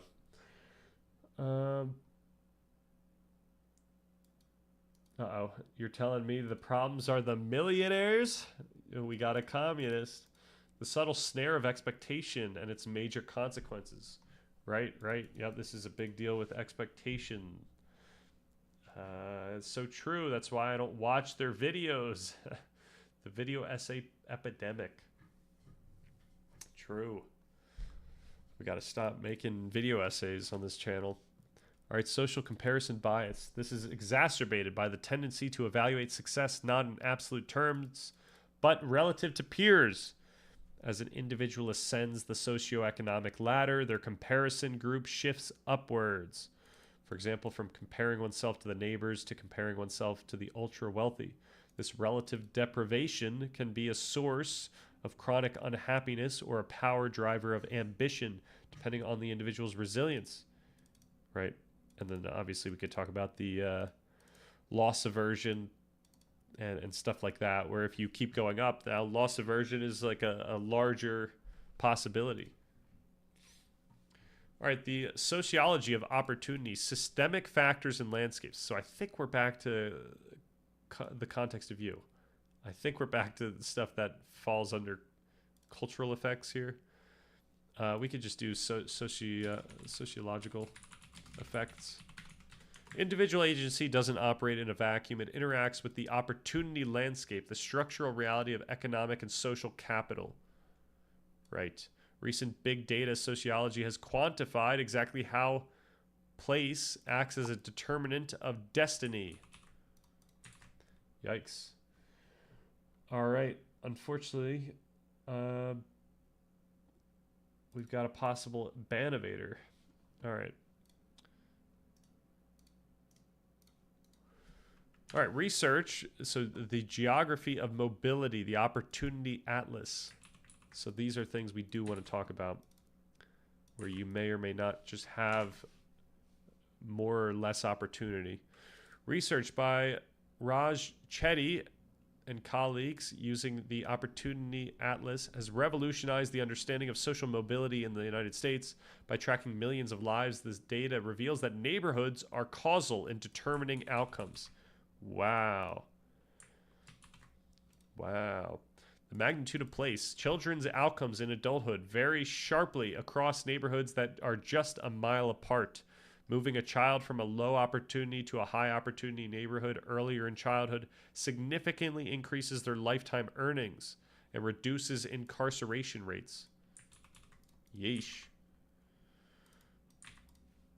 Characteristics of high opportunity zones. These areas are not merely wealthy. They are characterized by specific structural features. better schools, greater family stability, higher levels of social capital, trust, and less residential segregation. These environments provide the scaffolding that makes goal pursuit viable, effectively lowering the friction of achievement. All right. We have to be careful when we talk about this stuff because this is sensitive. These are sensitive topics. All right, socioeconomic status and cognitive bandwidth. The scarcity mindset. Here we go.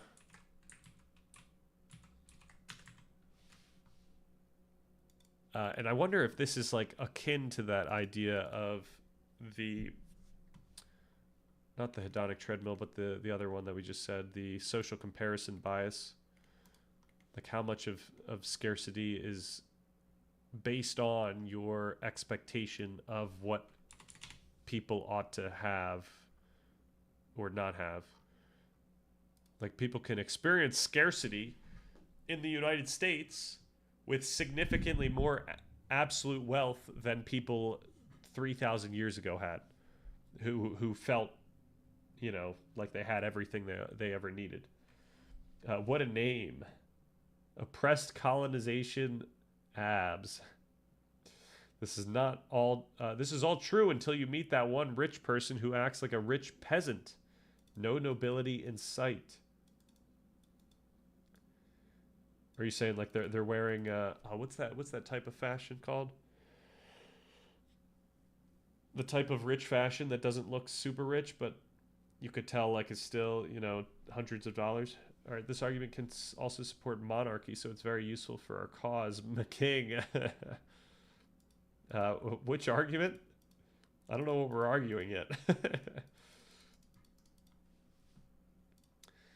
All right, the scarcity mindset hypothesis suggests that poverty imposes a cognitive tax. Dealing with immediate survival needs, paying rent, finding food, navigating unsafe streets, consumes executive function resources, leaving little bandwidth for long-term strategizing or risk assessment. This is not a failure of character or culture of poverty, but a resource constraint. All right, so this is scarcity is a book as well. Yeah, I have read this book, and it is kind of crazy. Would recommend. But it's rough. It's rough stuff. All right, spatial mismatch. Low SES environments also create physical barriers. Low socioeconomic status environments also create physical barriers. The spatial mismatch hypothesis details how low-skilled workers are often physically separated from suburban job centers. This geographical distance, combined with poor public transit, creates a logistical barrier that compounds the skills barrier, making agency physically harder to exercise. So we don't have to talk about this in the context of jobs. Like that's something more for part 3, perhaps. For part 2, it's just like, hey, your physical location is going to affect what you feel like is possible. And yeah, perhaps there's a discussion about, maybe it's useful potentially for you to understand your travel options. Like if you live in a city, where can you go? What options are within your budget, whatever, because that can affect what you feel is possible. Knowing where certain stores are, that can affect your, maybe you now know that you can get this resource at this time, like things like that.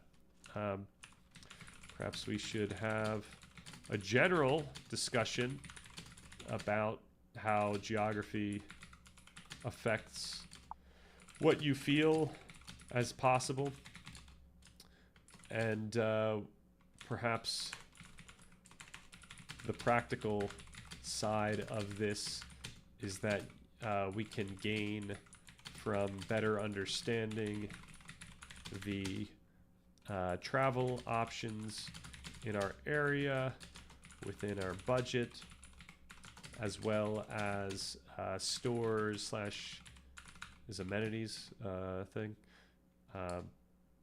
within the area.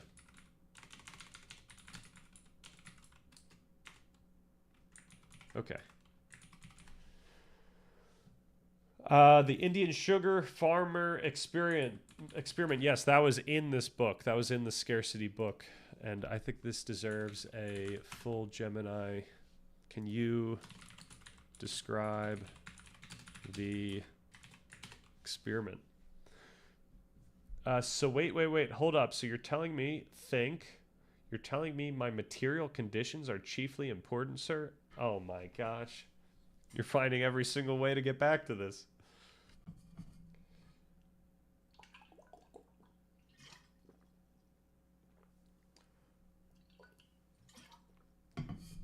I don't know what chiefly means. I don't know if that means like the most important. Above all, yeah, I wouldn't say it's chiefly important. I would say it's just important. So you're telling me the rich people, let's just call them some fancy French word like bourgeoisie. we could have picked any language, but let's just, pick French. Incarceration rate. Oh, here we go. The Indian sugar farmer experiment is a landmark study in behavioral economics and psychology that provided powerful evidence for how poverty affects the human brain. Conducted by researchers, the study was published in the journal Science in 2013. So when did that book come out? Scarcity book. Was this not literally that same year? Maybe that experiment literally prompted this book. It is most famous for demonstrating that poverty imposes a cognitive tax, effectively lowering a person's functional intelligence while they are under financial stress. The premise, the scarcity hypothesis. Before the study, the prevailing view in many policy circles was that poor people often remained poor because they made bad decisions. For example, borrowing at high interest rates, failing to save. The researchers proposed a different hypothesis. Scarcity captures the mind. They argued that the condition of poverty itself, the constant mental effort required to manage limited resources, clogs the brain's bandwidth, leaving less cognitive capacity for other tasks such as long-term planning, solving complex problems, or resisting temptation. Okay, the experimental setup. To test this, the researchers needed a group of people who fluctuated between poverty and abundance so they could test the same individuals in both states. The subjects, they chose sugarcane farmers in the Villupuram and Tiruvannamalai districts of Tamil Nadu, India. The context, these farmers received their income in lump sums once a year at harvest time. So post-harvest, immediately after selling their crop, they are relatively wealthy. Pre-harvest, in the months leading up to the harvest, they have usually run out of cash and are financially stretched, often pawning jewelry or taking loans. So the method was, the researchers administered standard cognitive tests, fluid intelligence, and cognitive control to the same farmers at different times, just before the harvest, when they were poor, and just after the harvest, when they were rich, relatively speaking.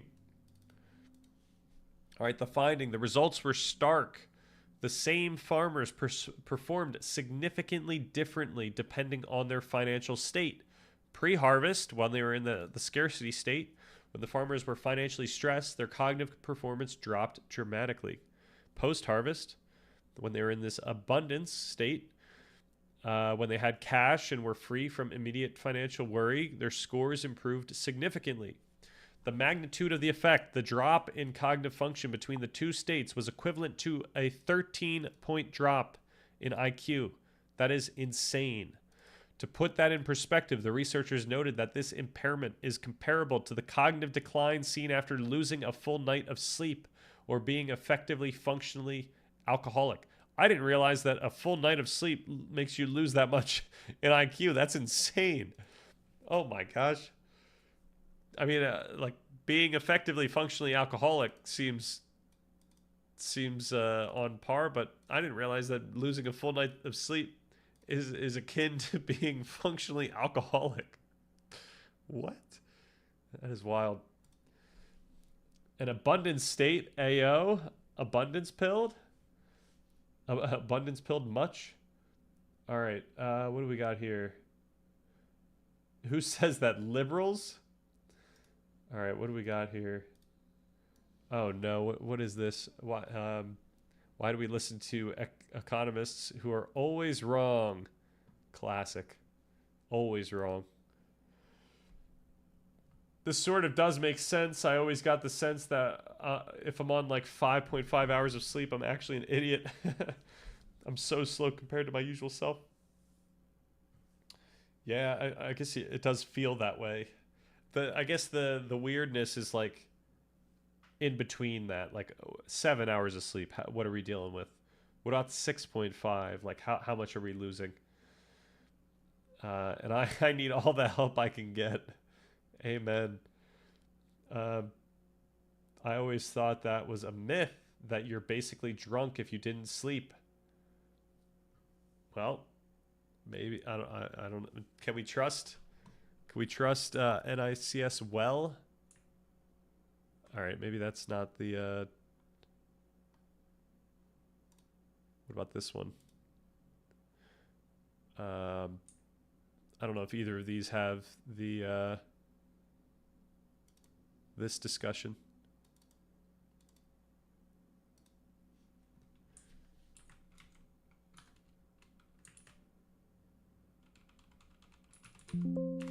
Yeah.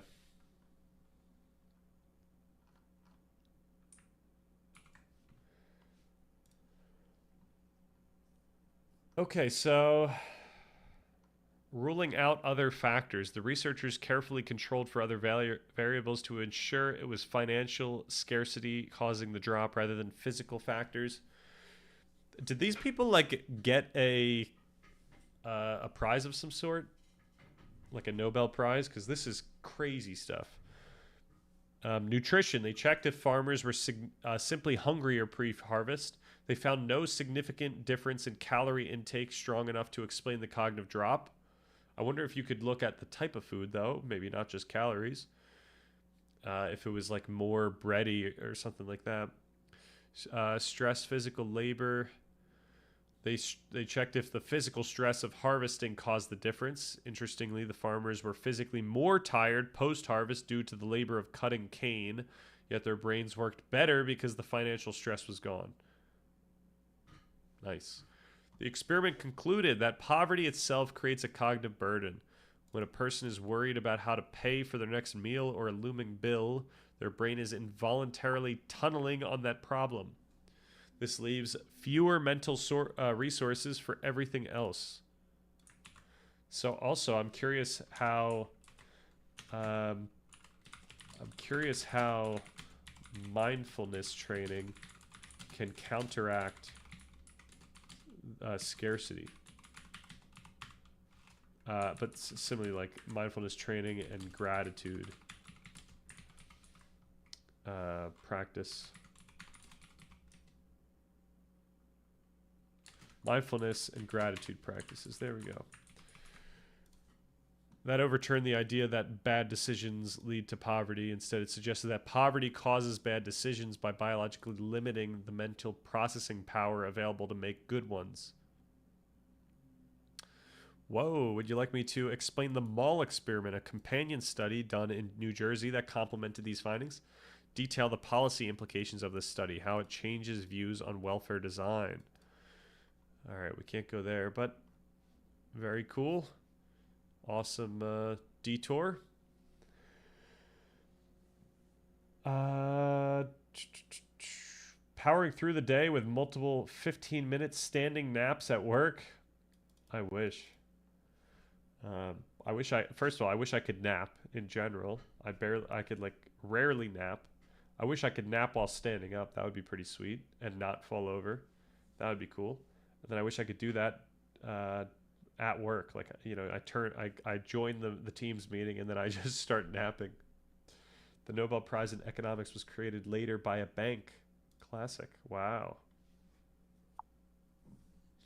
Me winning the Nobel Prize in Economics after predicting 9 out of the last 5 recessions. Nice. Will we have a recession in 2026? Find out at some point. All right, resilience strategies, shift and persist. Okay. Despite these structural barriers, some individuals in low SES environments do thrive. Health psychology has identified a specific phenotype of resilience known as shift and persist. Shift, the ability to adapt to stressors by reappraising them rather than trying to control uncontrollable external circumstances. So this is something like, this is a framing idea. Should we? Okay, this is a difficult thing to consider. Should we have the immediate counter here, or should we have that later on? Maybe framing should be a part of a higher discussion. So this type of thing could actually be within this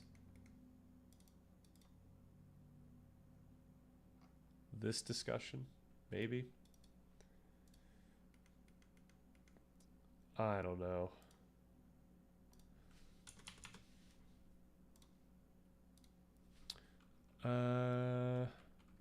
Resilience strategies. So shift and persist.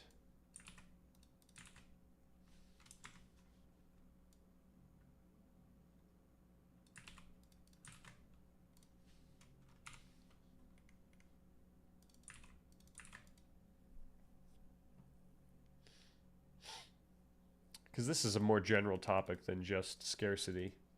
In many cases, when there's stressors on your life, you can reappraise them. This hardship is making me stronger rather than trying to control uncontrollable external circumstances, which leads to frustration. So yeah, we're gonna have a whole section here about emotional regulation, all the things that can help deal with all the stuff we discussed above. So I think this is where we'd want to put it. We just need a title that kind of fits all these. All right, positive deviance and critical consciousness. Positive deviance. This approach observes that in every community there are individuals. So this is going to be maybe the context of you. Maybe it's still in here. There are individuals who, despite having the same resources as their peers, find better solutions to problems. For example, in combating malnutrition in Vietnam, Stern identified families who supplemented rice with low-status foods. These positive deviants succeeded not by external aid, but by deviating from local norms. In the context of poverty, positive deviants often employ unique social networking or resource pooling strategies. Interesting. I don't know how we should go into that type of topic, but critical consciousness. For marginalized youth, agency is often unlocked through critical consciousness, the ability to analyze and challenge oppressive social systems. Research shows that youth who develop this socio-political awareness have higher career aspirations and academic achievement. Understanding the system helps them navigate it without internalizing its barriers as personal failures. Okay, this is like similar to the how to counter the geography constraints that we talked about. It's pretty much like knowledge gives, or like additional knowledge and understanding gives you a benefit. All right, philosophical and existential viewpoints. Beyond the how of goal pursuit lies the why. Philosophical frameworks provide the meta-narratives that individuals use to interpret their struggles, define their purpose, and maintain coherence in a chaotic world. So this is like maybe epilogue stuff, but probably part 3. Existentialism. Radical agency and responsibility. Existentialism, particularly the work of Jean-Paul Sartre, places the burden of meaning entirely on the individual. The central tenet that existence precedes essence implies that humans have no predefined purpose. They are condemned to be free. Wow. So yeah, maybe this is epilogue stuff. Late game epilogue.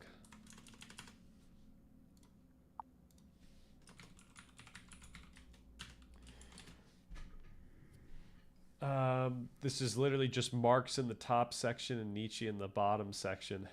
Nice. Well, that's what we're selling. We're selling some Marxist Nietzsche.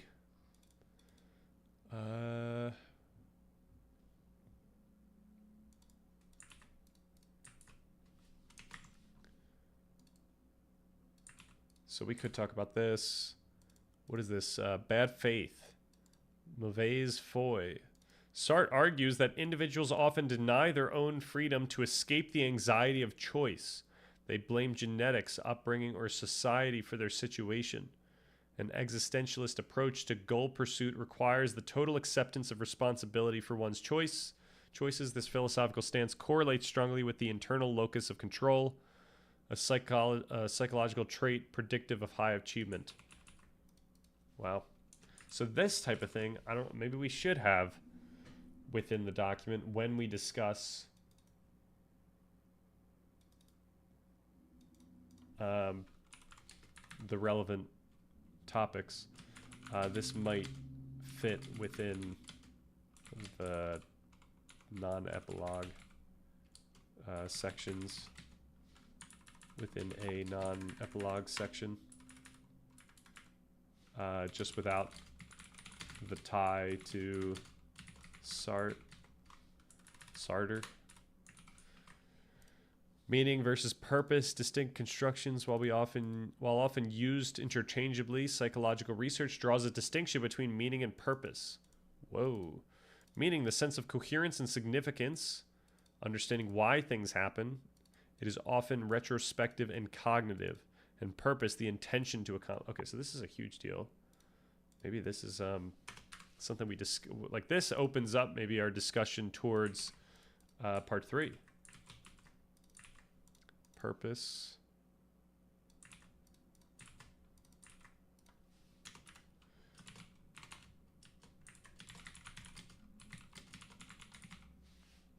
And now we're using meaning in a different way than we did in part 1, which is going to be confusing. To my understanding, Heidegger criticized Sartre as misunderstanding his work. Oh, it was Sartre looking to Heidegger for his discussion? Because, yeah, actually, I don't know the rest of Heidegger's work, but yeah, considering like if someone tries to make a case, like a concrete case as to what Heidegger means when he says authentic versus inauthentic. Actually, I shouldn't say this because I don't know the rest of Heidegger's work. But according to Being in Time, if anyone makes a case about what authentic life is like, or how to be more authentic, like they've already misunderstood Being in Time. Like that's not how those concepts work. You can't just be more authentic, or you can't just be inauthentic. Like that's not a thing. And yeah, similarly, like there's no like, yeah, like Heidegger stuff, at least in Being in Time, is so bottom level and innate and just inherent in life that once we start trying to conceptualize what's going on in the world, we've already missed the mark. I don't think anyone understands Heidegger. Nice. Sartre. Sartre is also used though. Nice. Nice. Very nice. All right. Meaning versus purpose, distinct constructs. Okay, we did talk about that. Stoicism. Okay, so I did think that Stoicism would end up in the epilogue. And cognitive resilience. Ancient Stoic philosophy.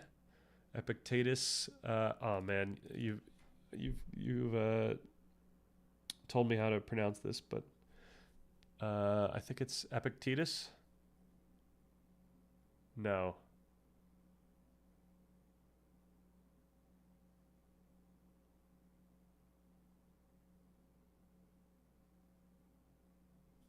Am I close? Yes. Is that actually it? Epictetus. Marcus Aurelius. I feel like I don't remember a lot of these word pronunciations, so I'm glad I remembered one. Has seen a modern resurgence through its direct influence on cognitive behavioral therapy. The central Stoic tenet that we cannot control events, only our judgments about them, is a powerful tool for resilience. True. The dichotomy of control. The Stoic approach to goal pursuit focuses strictly on the process, internal effort, which is controllable, rather than the outcome, external success, which is subject to fortune or fate. This prevents the psychological fragility associated with tying self-worth to outcomes. By defining success as playing the game well rather than winning, the Stoic agent maintains motivation even in the face of failure. So this is where we can tie these high-level philosophical frameworks to our discussion. But the point I want to make here is that we're keeping it far away from part one because these are all speculative at the end of the day. Like Stoicism is speculative because it came out prior to the science that actually allows you to prove that what you're trying to say in your framework actually has the outcomes that you think it does. So only now, once we've done the scientific part, the empirical proving that, when you think a certain way, the cognitive behavioral therapy stuff, it affects how you experience the world and it affects how you learn and whatnot. Only now can we point out that Stoicism captured this. So we just don't want to give it the status of a part one type of framework. Heidegger deserves to be a part one type of framework. But yeah, that's because what Heidegger did in Being and Time is kind of insane.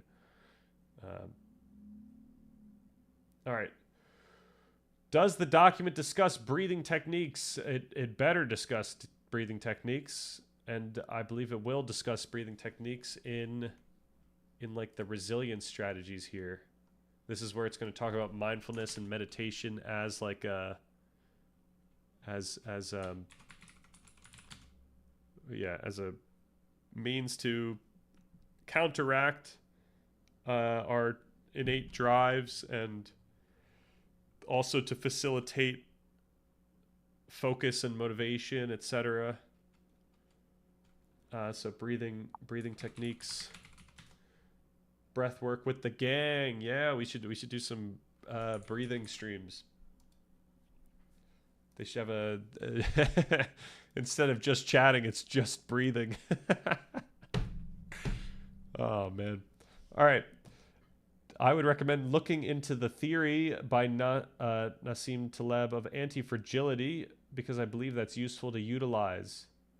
I think do I not know anti-fragility? I feel like I know this really well. The concept that some systems thrive and gain strength from stress, volatility, and randomness, not just by resisting them. Unlike something that is merely resilient or robust, an anti-fragile system becomes stronger or better as a result of being exposed to disorder and challenges. Right, I think this is like hand in hand with cognitive behavioral therapy. It's like the idea is you want to have a resilience mindset, and then you want to actually pursue, you want to go out and face the dragon. So I do want to include this here.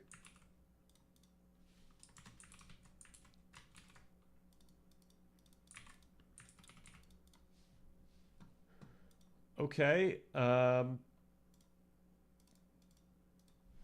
What What is this? Me Buddhist maxing at the monastery while the new recruits and trainees read the Sanderson document to me. Nice. I had some in my book. Nice. Yep. I do remember that. And yeah, I think we could make that same type of connection to creativity. Like, you know, we're introducing these topics farther up, but then once we get to, let's get to the actual outline.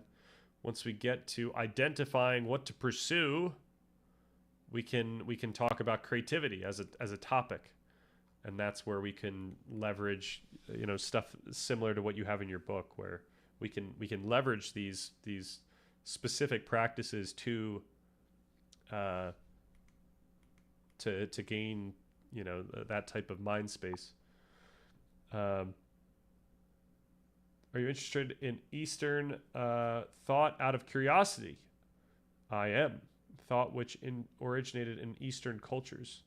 Yeah, absolutely. I think it's provided we can see the empirical benefits of a certain practice, then I think we should absolutely include that. And then Eastern thought as well. Like, if there's a way of thinking that isn't captured by like some easy empirical science, then that would go into the epilogue. Like that would go into the same place that we would talk about Stoicism. You know, just with Eastern thought, it's like, yeah, perhaps we can discuss, you know, like non-dualistic approaches to thinking about the world here. I need to better understand that space before I know exactly where that should go. But we will do that in March. Okay. So we got through Stoicism, cognitive resilience.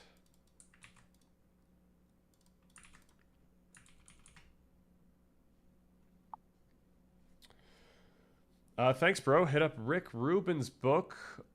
I did see that. I was curious about it. Good luck without a decade of study. Yeah, I mean, you know, I think I'm decent at learning things fast, but I'm not going to be able to learn that much that fast. So it's going to be pretty. It's going to be pretty not comprehensive, but hopefully we can still make it a broad research exercise. And the goal of each of these months is also to find things that we become interested in that we can schedule for later. Sick idea. Bring on a Buddhist monk. I mean, we don't have to bring someone on. YouTube does allow us to watch videos of thinkers. We could just, you know, watch a lot of content.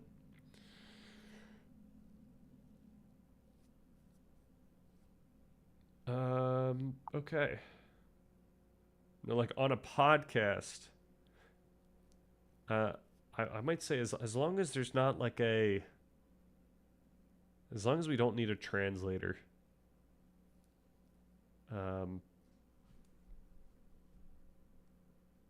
Only because I don't know. You know what? Maybe we do dubs over a translator. I'm just worried about the viewing experience. What about a Greek expert? Uh-oh. It depends. It depends. As long as they're not going to try to sell me something, you know? Like I would need to feel I would need to know that like I could feel comfortable bringing that type of person on. Monk 2 beautiful bald beings. BBB. Is that a thing? Are these all the Big Baller brand? Are these all channels? If I typed in beautiful bald beings into YouTube, are we going to get somewhere? Probably not. Unfortunate. Monk Tube. Is there a Monk Tube as well? That would be kind of cool. I don't know what's going on there, so I'm gonna chill out. Okay. I would recommend looking into what Alan Watts has theorized about the self, because to my understanding, he theorizes the self is an illusion separating the universe's self from being connected to itself. Right. I did read the book. The book, which kind of talks about. All right, where's the book? Which one's the book? Is this it? On the taboo against knowing who you are. I did read this at one point in 2018. How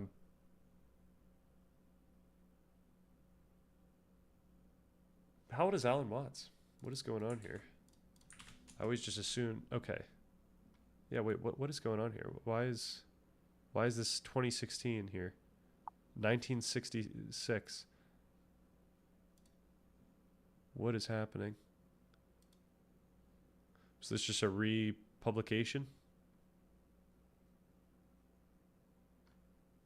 It's probably the same book. All right.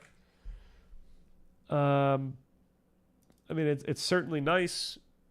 You know, it's like it's just a perspective. Like, I don't think that like it's some truth, some objective truth that the universe is all one thing, and that, you know, time isn't going in one direction, but all things that have happened are happening right now. And I mean, these are just ways that we can think about these things.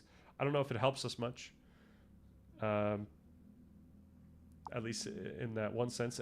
I would say that probably the most helpful stuff is akin to a lot of the other Eastern thought we talk about here, which is just, you know, non-dualistic experience, which is quite beneficial. But yeah, it's beneficial for certain reasons. Like, I think about these ways of thinking as tools rather than as like dictates from on high, or like absolute decrees of what is. I would greed stains your soul with the stench of ruin. Search Soma library. Oh no. All right, we'll do this with caution.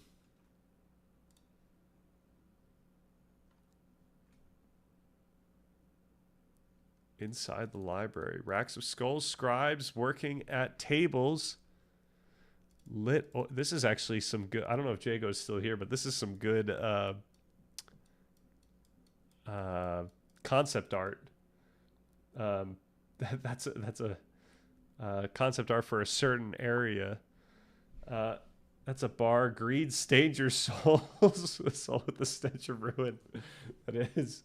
Imagine if like an actual rapper like put that in a in a song and just kind of threw that out there. That would be crazy. Okay. I don't think we should go farther, because we're getting into the actual territory of indoctrination, I'll just say.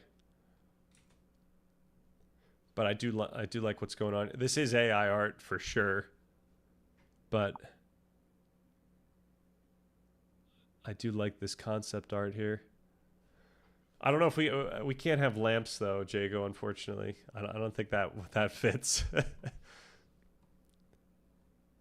Oh, but this is candles.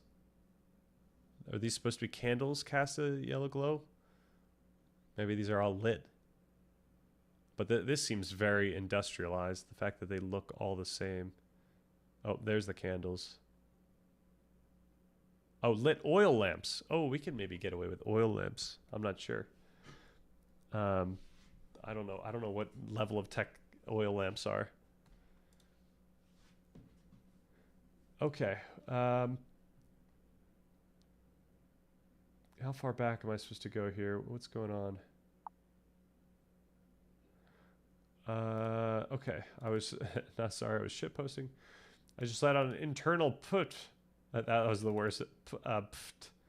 And chuckle after you Googled that. Nice. What is your perspective on his theory? Whose theory are we talking about? Or was that with regards to Alan Watts again? I think I did respond to that and I missed the other messages. All right, we've got...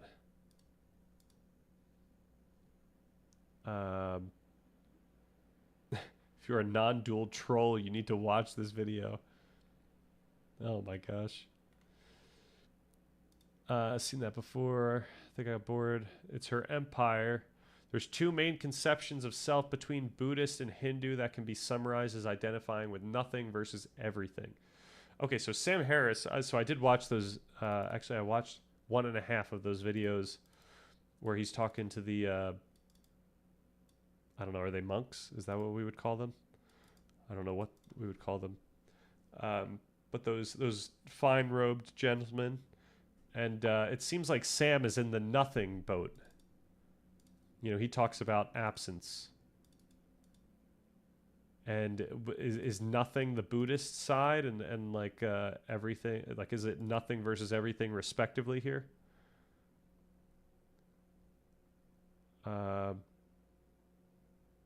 Okay, I'm so far down that, or I'm not gonna be able to even see the response. But also a lot of variety and nuance. Okay, Lady Babylon. Then scroll down to how did we get here? I don't want to click on the how did we get here. That's gonna scare me. Like Mahayana is very sophisticated. They reject every iteration of there being a self or not being a self and claim that it is a being description.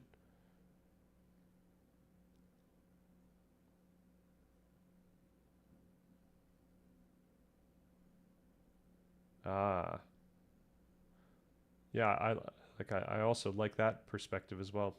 As beyond description, right. That I really like. Yeah, I feel like that was my first thought with the idea of thinking about things as everything or nothing. It's like the fact that we're trying to think about these things as either is probably inappropriate.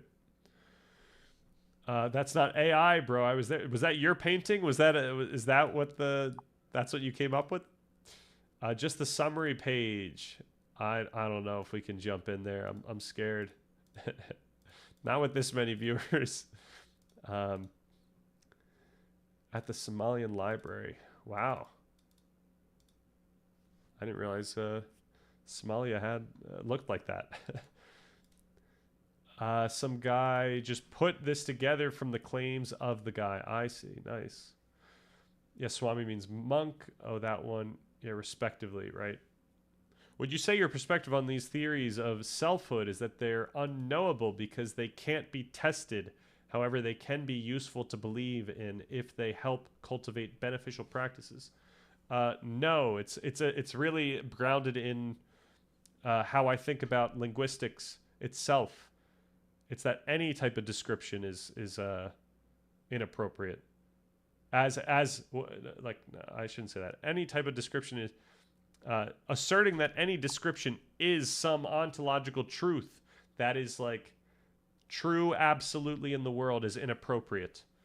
In if we're talking about a fundamental ontology. Now, granted, there's many contexts where when I say that this is a phone, like you know what I'm saying, and I'm playing that type of game, but I'm not going to say that. In the world, there exists a phone here, and that's some ontological truth about the structure of reality.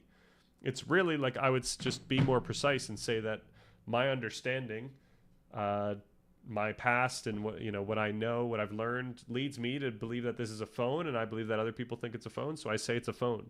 So it's more pragmatic. So it's we call this a phone because I know that that's something people understand, and it allows us to engage with empirical things in a shareable way, a maintainable way. So yeah, I would say that the theories of selfhood are simply just interpretations. Like, it's just perspectives, it's conceptualizations, And the question is, what does the conception, like, none of the conceptualizations are like true in some like absolute sense, but you could argue that like different conceptualizations provide more value.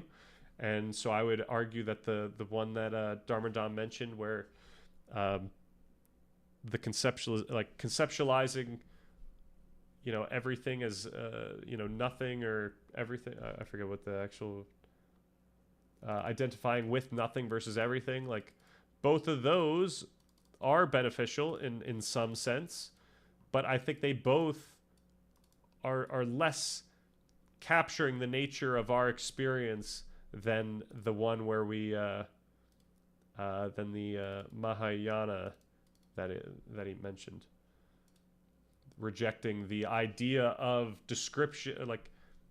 Like that's very akin to what I've been saying, where it's like rejecting the idea that we can come up with some absolute description of our experience. Like to conceptualize that it's everything or to conceptualize that it's nothing would be inappropriate. This is like the same argument I made with the consciousness stuff, where, you know, even though it feels so self-evident that consciousness exists, right? Like that's the one thing that we know to exist. Even then, we're still operating in some perspective, some contingent understanding, and it would be inappropriate for us to believe that that is a fact that is absolutely true about the world in some absolute ontological sense.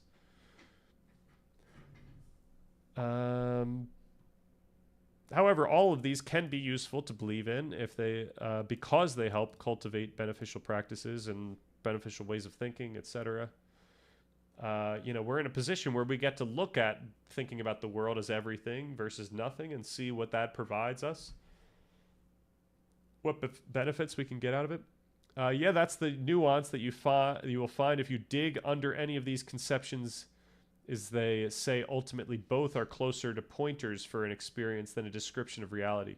I recall the main Thai Buddhist guy saying we must go beyond self and not self, and heard similar statement from Hindus. Nice. Apply ship of Theseus logic to the self, and that's how the Buddhists have debated for centuries. Hell yeah. They use a chariot, I believe. Just doesn't ring. What's the phrase? Doesn't sound as nice. I don't know. I was trying to say ring a bell, but that's not it. But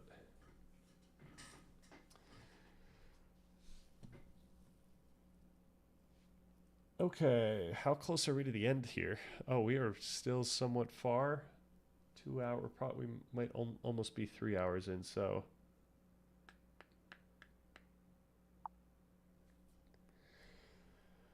Alex O'Connor and Vsauce were just talking about this.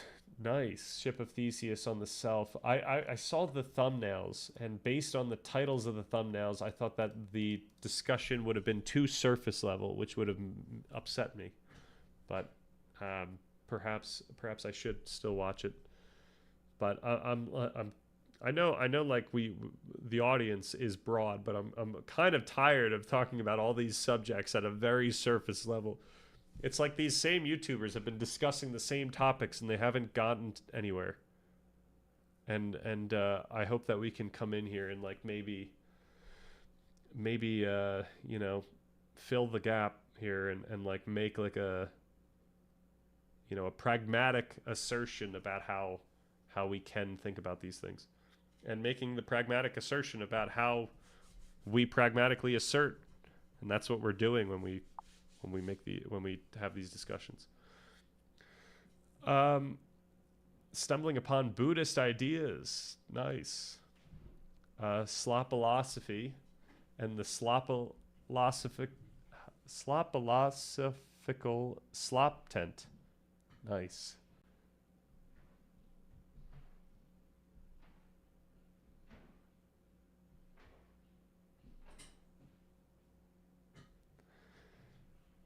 Okay. Yeah, I am excited for March, though. I do want to better understand that space. I'm curious about the scope of it. I'm curious about the different facets in there. Sam was talking about Dzogchen versus Vipassana, and yeah, I'm curious what the major differences are of all these facets. I might even read Waking Up as part of that month. Maybe that'll be my nightly read.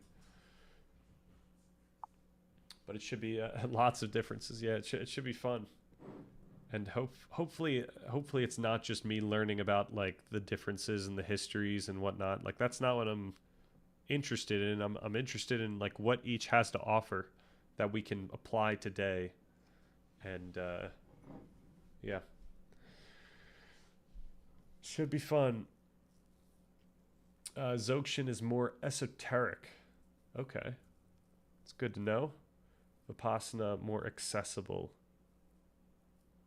So that yeah, the question is, can we make Dzogchen more accessible?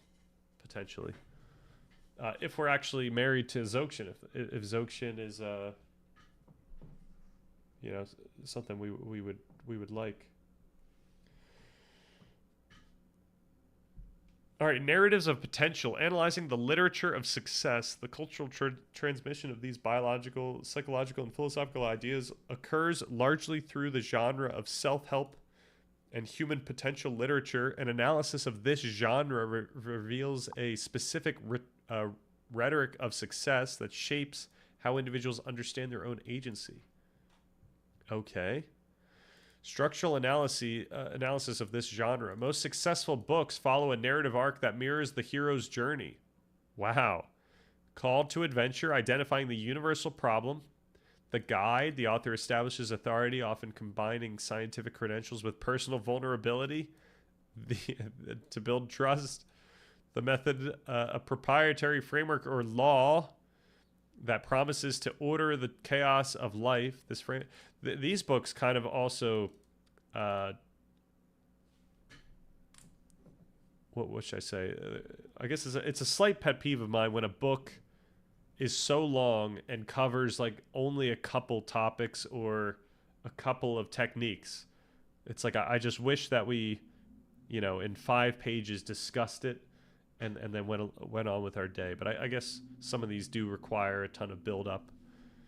But man, I do not ever want to know about the person's own experience with what we're dealing with. I'm only really concerned. I mean, I'm a weirdo in that regard. I think a lot of people do enjoy that in books, but I don't want them to start talking about some experience they had that, you know, made them realize, this is the thing we should be talking.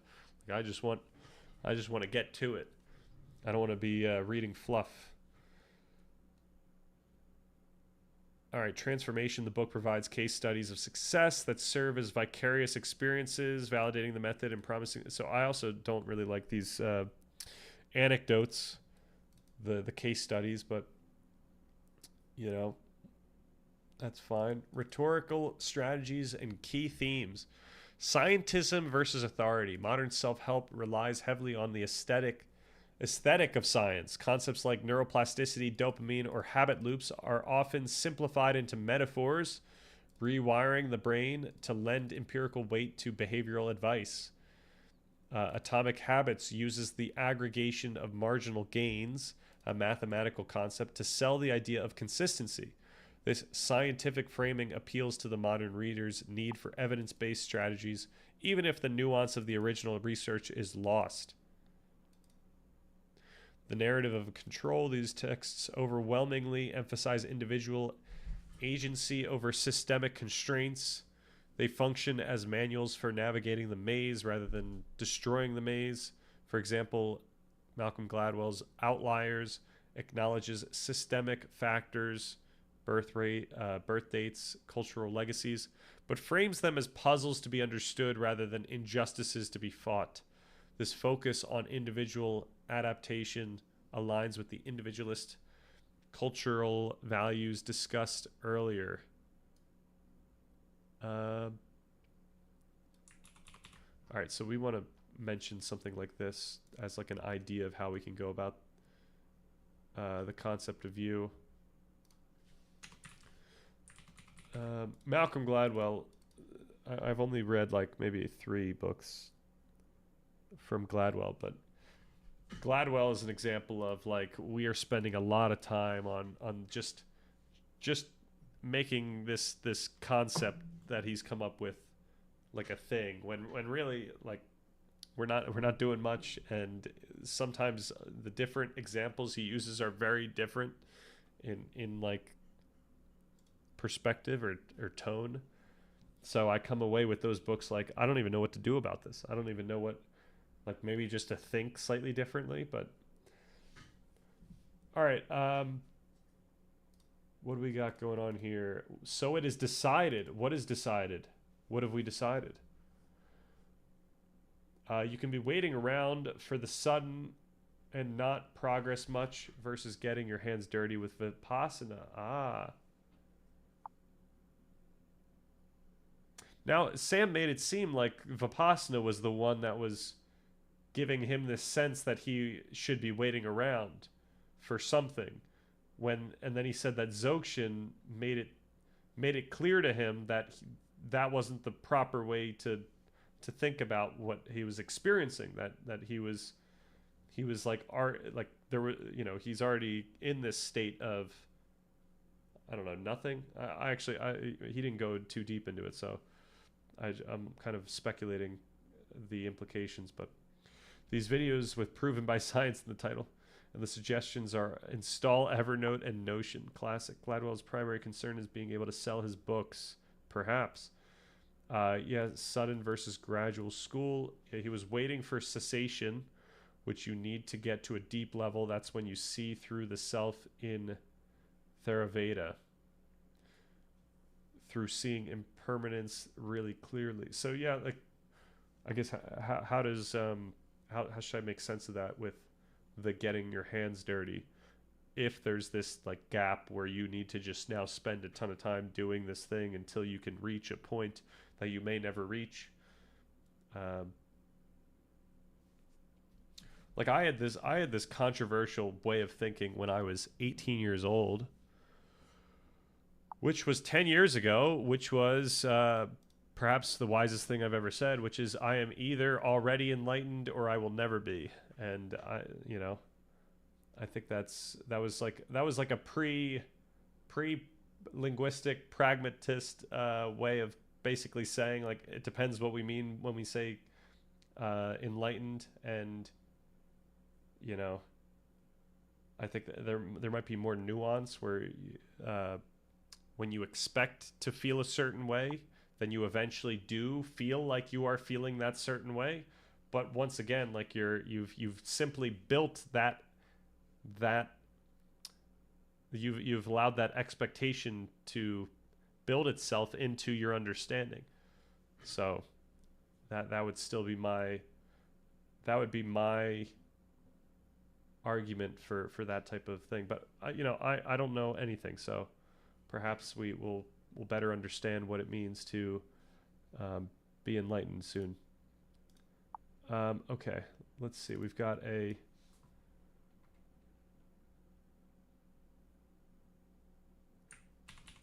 Wikipedia article. Pyrrhonism. I don't know if Embrace Primalism's still here, but here we go. We got the Greek school. Like progress feels more tangible in Vipassana. I see. Damn, bro, that's some r/atheism in this moment. I am euphoric type bar. I might be better to explain it, but I can point. Sam was doing Vipassana, trying to get cessation fruition. Energy Dompter added me, which he found difficult because it's a very high level, but then did Dzogchen and had sudden awakening, experiencing Buddha mind, which is right on the surface, not product of a long, intense retreat. I see. Yeah, I like the way that he was talking about it, akin to the seeing through like a reflective glass. So it's just like a top-down type of thing that you can do to, see something or not see something. They're different experiences. Okay, I see. So perhaps he's never even reached cessation. Now he might argue that cessation is a, when I say misnomer, is that a thing? What is a misnomer? Right, like he might argue that cessation is like not, is unintelligible in some way. I don't know. Maybe that's just me speaking, but both are an experience of no self. The traditions just follow different trajectories. I see. Okay, so I see. So in my mind, the way that Sam's gone about this is more resonant to me than this idea of oh, I did, so you saw my link because it got deleted. You know what? I should just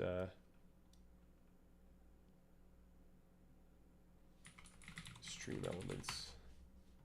I should just set the VIP here so that we don't have to deal with that.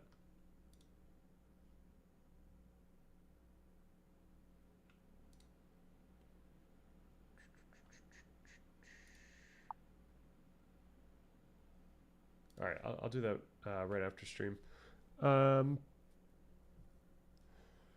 Plenty to explore, and there is a lot of overlap a lot of the time between different schools, but yeah, sometimes there can be very important nuances.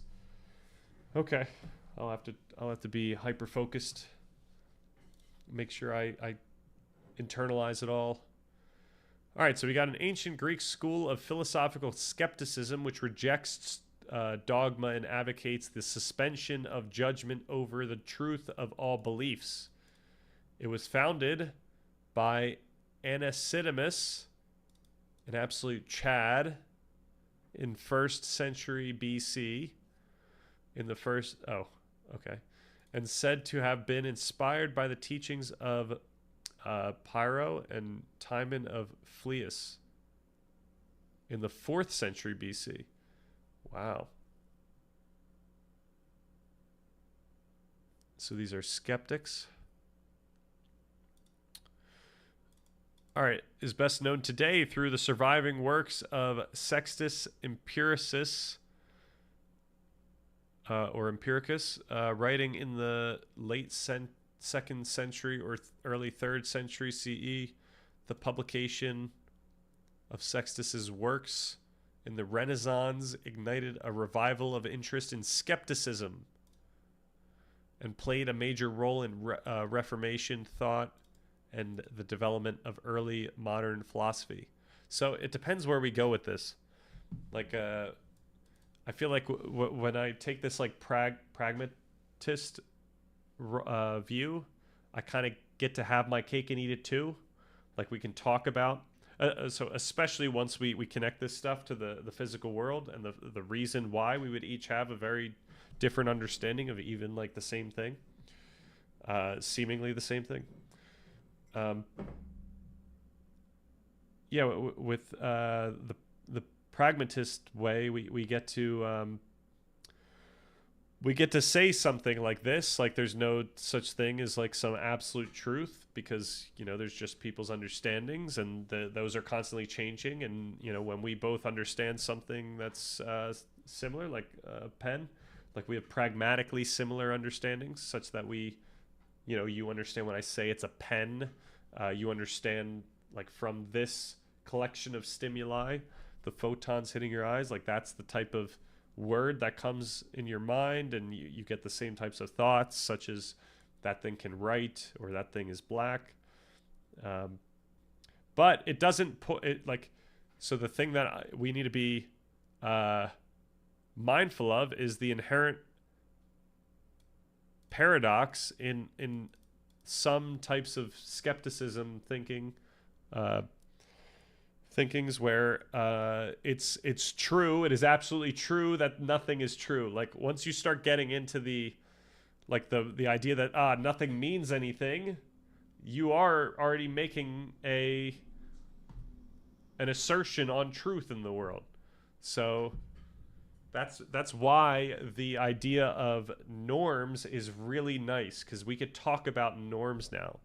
Like we could think about things that we can or cannot say, rather than what is and isn't true, and we can think about what things that we say imply, and stuff like that, rather than just thinking about what is absolutely true here. So this is the only issue I have with skepticism, and perhaps I don't know skepticism well, so I'm looking at it at a very surface level. The goal of Pyrrhonism is ataraxia, an untroubled and tranquil condition of soul that results from a suspension of judgment. So this is akin to what I think we all like here. And when I say that, I mean what I would at least agree with Dharmadon. Suspension of judgment, a mental rest owing to which we neither deny or affirm anything. Right, so like that sounds great, and perhaps it's just a failure of people to interpret skepticism today, that we arrive at problems with this type of thinking. But this is quite nice so far. They dispute that the dogmatists, which include all of Pyrrhonism's rival philosophies. That's funny to have like rival philosophies. Like, what would the Stan Richardson document rival philosophies be? We should have a list of arch nemesis. Claim to have found truth regarding non-evident matters, and that these opinions about non-evident matters, in other words, dogma, are what prevent one from attaining eudaimonia, translating the state or condition of good spirit, and which is commonly translated as happiness. Okay, so this is like a speculation about what mental outcomes happen when you think in this way. For any of these dogmas, Pyrrhonist makes arguments for and against such that the matter cannot be concluded, thus suspending judgment and thereby inducing ataraxia. Pyrrhonists can be subdivided into those who are ephectic. So we should actually include maybe skepticism in some sense here within this epilogue.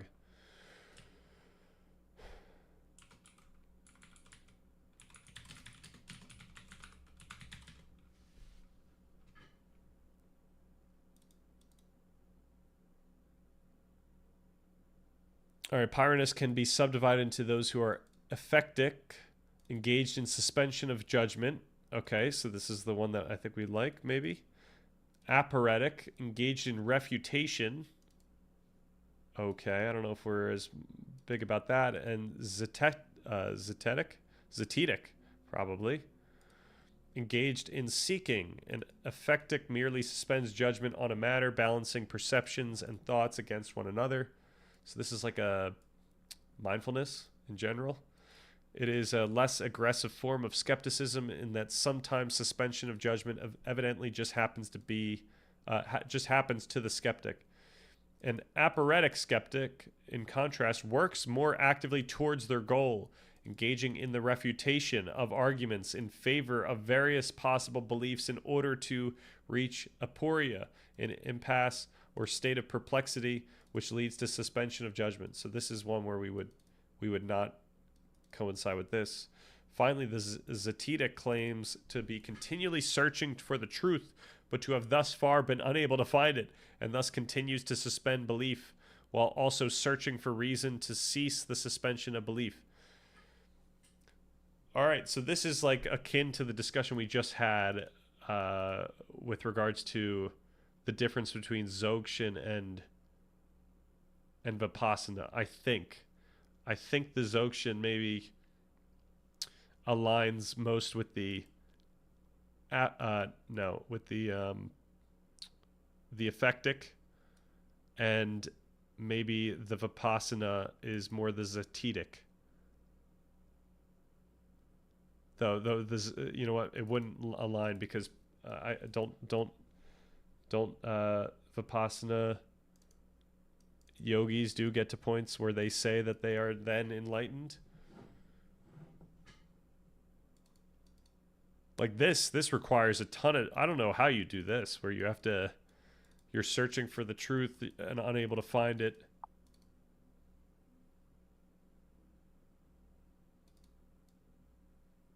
But you know you're never going to get there.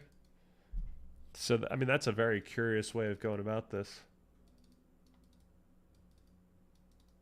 And maybe that's the enlightened state. Like that was kind of my understanding at 10 years ago. It's like you could get to this point where you realize you can never be enlightened in such a way where you understand the world in a concrete way.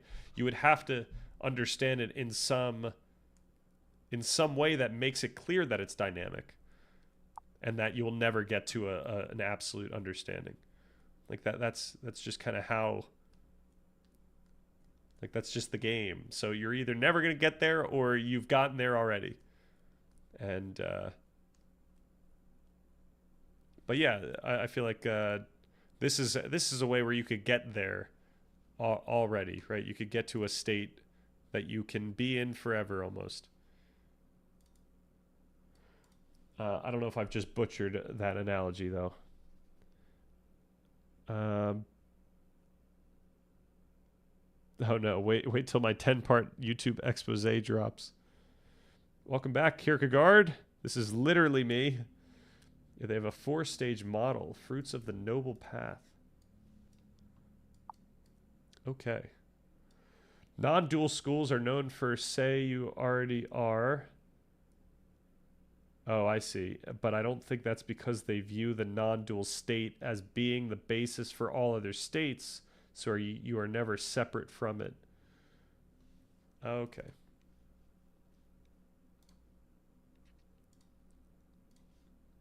Get out of here. Okay. The fruits of the noble path are 4 stages on the path to full awakening. These 4 fruits or states are Satipatthana. I should just say stream enter, once returner, non-returner, and conqueror, worthy one. The early Buddhist texts portray the Buddha as referring to people who are at one of these 4 states as noble ones, and the community of such persons as the noble Sangha.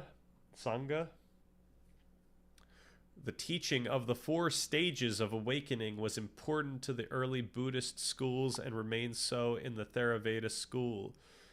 It is also included in the Mahayana teachings on the various paths to awakening. However, their teaching on the Bodhisattva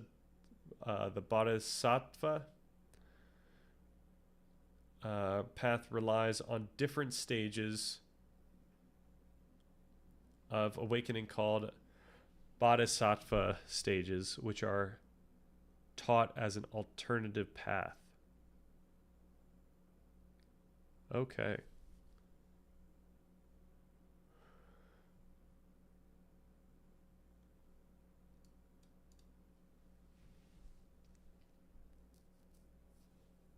So they measure it based on purification and eradicating certain mental things called fetters or chains. The first happens when you get cessation, what Sam wanted in Vipassana. There's heaps of models that this is probably the most popular. Okay. So a stream enterer is free from identity view, the belief that there is an unchanging self or soul in the 5 impermanent skandhas. Attachment to rites and rituals, doubt about teachings. So free from attachment to rites and rituals, free from doubt about teachings. Okay. I'm a little confused about how these aren't contradictory, but you're free from doubt about the teachings, but you're also free from attachment to the rituals that maybe the teachings talk about. I don't know. A once returner has greatly attenuated sensual desire, ill will. Okay. A non-returner is totally free from sensual desire and ill will. And Arahant is free from all of the 5 lower fetters and the 5 higher fetters, which are okay. So we went through this in your book, right?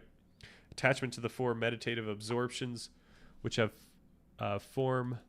Attachment to the unless that was actually touching different, like maybe not fetters, but something akin to them. Attachment to the 4 formless absorptions: conceit, restlessness, ignorance.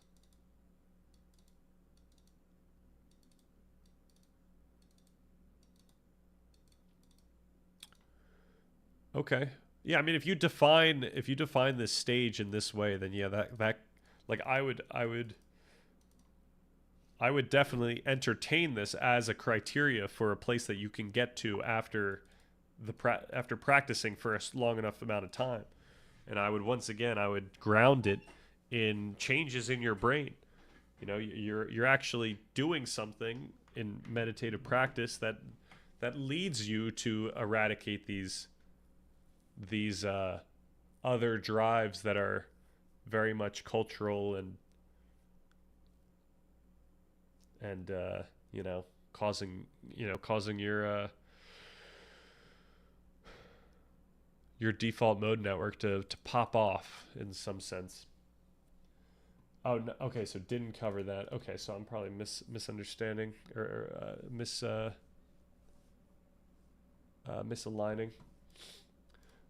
All right.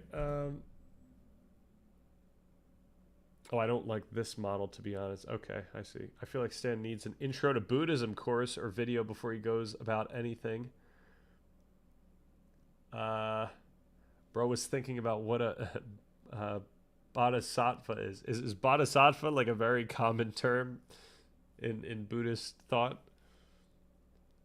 That's how I feel about when I don't understand like one of these popular philosophers as well.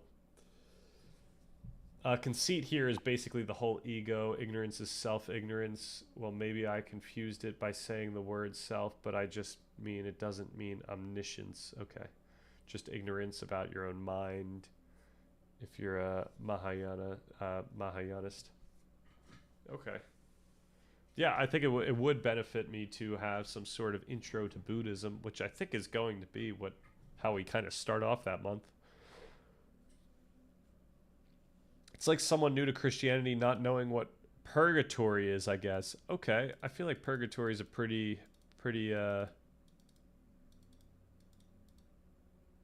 niche concept in Christianity, but I could be wrong about that. So maybe it's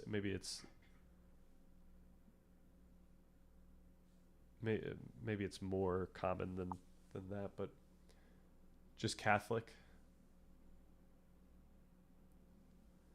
But like I guess I mean, like, even though is okay, so is purgatory a Catholic thing?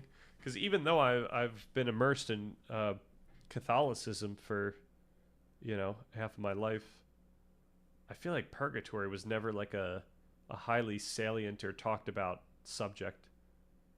Like, people usually just kind of talk about heaven, and sometimes they don't even talk about hell, But you can really start anywhere. Just meditate. Yep, I think that's the goal here.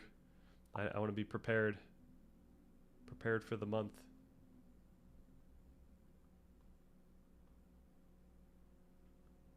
I think we're almost at 12 minutes, almost. I think it's like, I don't know, 7:05 seconds. Yeah. So it's slowly climbing up. Make sure you don't have a bad technique. That happens. Okay, so what falls under bad technique? That probably should be something we talk about as soon as I possibly can. What is bad technique with regards to mindful meditation? If you're getting guided, you're probably fine. Right, but I'm doing I'm raw dogging it, so I I need to know. Um, what is bad technique for mindful meditation? But people can get into all kind of weird ideas about what to do. I can't explain it all at once. Okay, no worries. Um, yeah, I guess if there's any like major things I should stay away from, then I would say let's prioritize that. While bad technique and mindfulness is rarely about breaking rigid rules, it usually involves habits that actively work against the core goals of the practice: awareness and non judgment. These are the most common counterproductive techniques and pitfalls, along with how to correct them. The delete button technique, suppression. The most common mistake is believing that mindfulness requires a blank mind. Bad technique, you aggressively try to shove thoughts away the moment they appear. You treat thoughts as enemies or failures. Um, I mean, even if you don't do this, like even if you don't treat them as failures, but you just kind of ignore them in some sense, I feel like that might be what this is referring to as well. But so my understanding is just when thoughts arise or when feelings arise, you just notice them.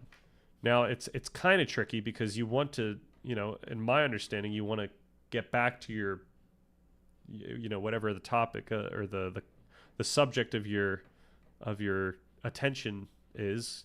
For me, it's just been breath work or just breathing. It's not even breath work. It's really just focusing on the breathing without applying any type of breath work expectations. But yeah, the weird thing for me is then like, okay, if I'm not captivated, but if I notice then this feeling somewhere else, like if I were to bring myself back to the breath, is that somewhat the suppression? Am I suppressing that thing? How much should I, you know, linger in thoughts that arise? Not thoughts that arise, but like feelings that arise before bringing myself back to the breath, or should I try to just hone in on the breath? And that's always tricky for me, or at least that's been tricky right now. I mean, you're always trying to improve technique, right? Everyone. Yeah, just keep it simple. Don't do anything freaky with thought, non-judgment. That's most of the beginner traps. Do I believe theories of desire are relevant for the document? Probably for part 3, yeah. Desire.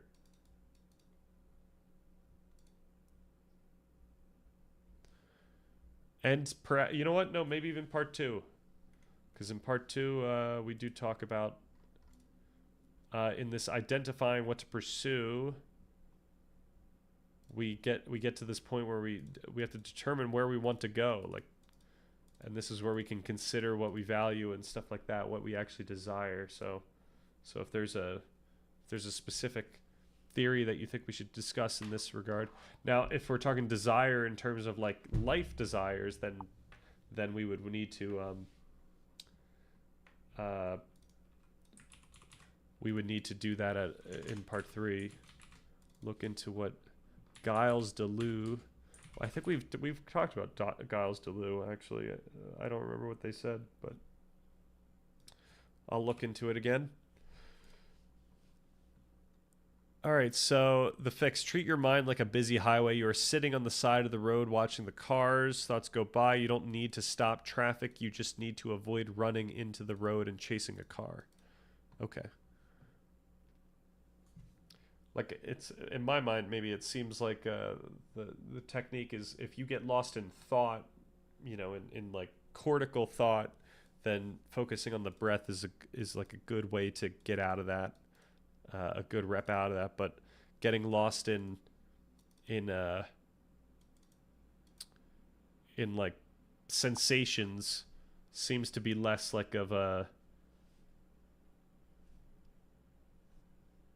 like, that's less obtrusive in some sense. It's like less pervasive. Like you're kind of, I mean, in my mind, it almost feels like you're still like hand in hand with your breath. Um, Perhaps that's because it's similarly like interoceptive, but I just don't know. Yeah, and practice naturally opens like that anyway, more expansive, right?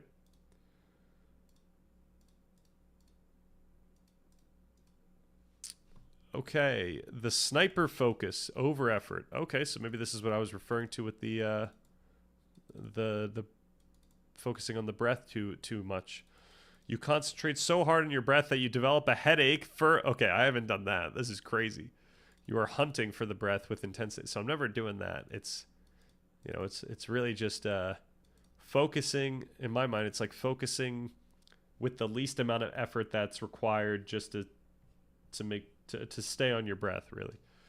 But mindfulness is about resting your attention, not forcing it. High tension activates the sympathetic nervous system, fight or flight, which is opposite of the receptive state you want. Use a feather light touch. If your attention is a butterfly, let it rest gently on the flower, the breath. If it flies away, gently guide it back without gripping. Nice. Okay. I like that. I like that way of thinking about it. Stan IRL stream at Buddhist monastery, PogChamp.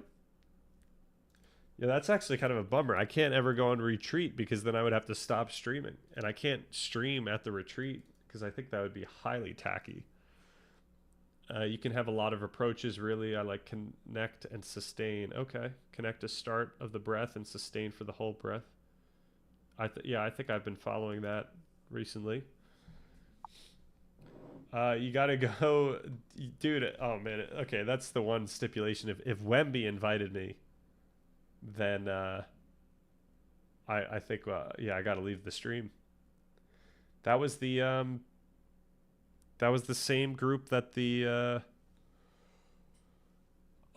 the guy that went on Destiny's podcast did. What was that one facet of thought?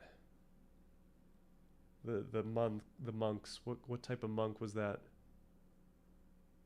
I don't remember, but I think that's what Wemby did. The Shaolin, right? I think that's where he went. All right. Maybe I gave the impression there's one correct technique, but I just wanted to communicate that there are traps. It happens. Maybe misconceptions is a better word, right? I was just concerned that maybe I was doing something that was hurting me. The judgment trap. You spent your session grading your performance. I just thought about dinner again. Okay, so this is an easy trap that fortunately I'm not falling into. Really, the way that I think about it, as long as I do the practice, I'm doing well. I would perhaps feel judgment if I didn't do a practice, like if I didn't practice that day when I knew I should have. But that's like completely out of the practice. That's me just being, and perhaps I'll get to a point where I wouldn't feel that way, but I'm trying to I probably I think the way I'm going about this is it doesn't really matter that much if I miss a day. I'm just trying to keep the habit going, trying to build that habit. The exercise of mindfulness isn't staying focused. It is the moment you realize you are distracted. Right. Judgment adds a second layer of stress to the original dissatisfaction. Yeah, I really like, the rep. That's right. Yep. The rep or exercise is the moment you realize you are distracted and bringing it back to the breath. When you realize you've wandered, celebrate that moment. That realization is the mindfulness. Simply say thinking or wandering neutrally and return to the breath. Pranayama confusion, controlled breathing, bad technique. You try to manually control the rhythm of your breath to make it deep and slow.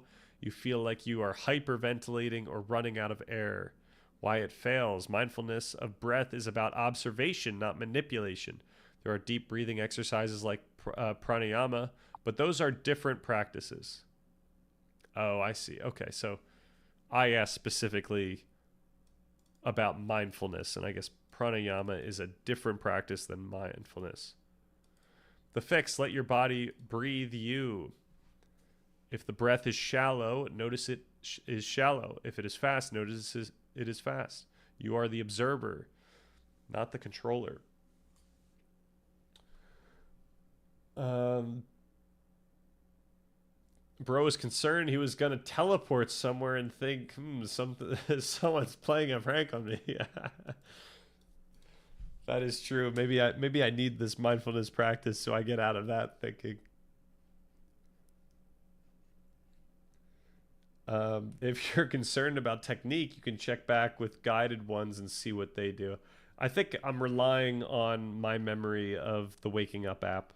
I really like that 30-day starting trial that he gives, or I don't know, whatever that was, that one course. And then I also enjoyed some of the other stuff I did on that app, like some other people's meditations, as well as his free-for-all meditation, which is actually a great concept. Like with that app, you can basically just specify any duration for the daily meditation and it'll do it, which is incredible.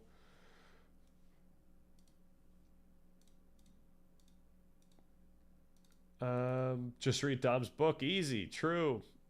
Yeah, good app. Yep. It's just slightly expensive, and I don't think he gives the same type of deal he does with his Making Sense podcast. Like, I think for Making Sense, you can just like email and ask to get a free.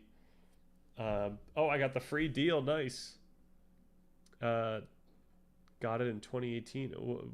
What was the deal? Was it pretty much just if you sign up now, it's free forever? Because that's awesome. It's like really expensive now. Oh, okay. So you can do that like literally. Oh, I'm gonna have to do that.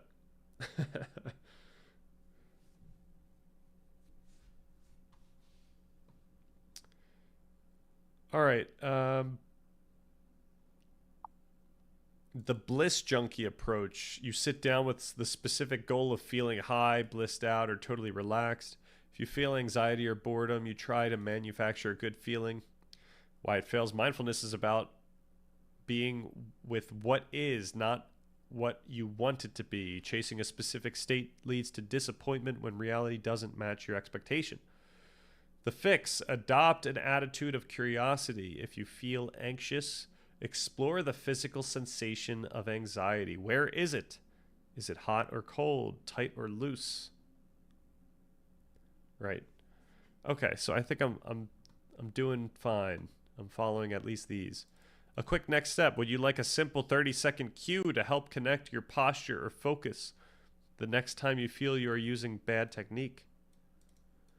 A 30-second cue to help you connect. Sure. I'm not sure what this is actually asking for, but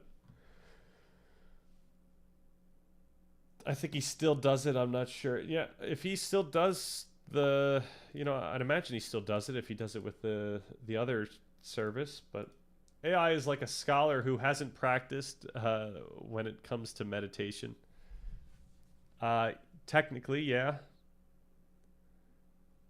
But I guess the question is, what is different pragmatically about the scholar who's practiced and the scholar who's studied the scholars that have practiced?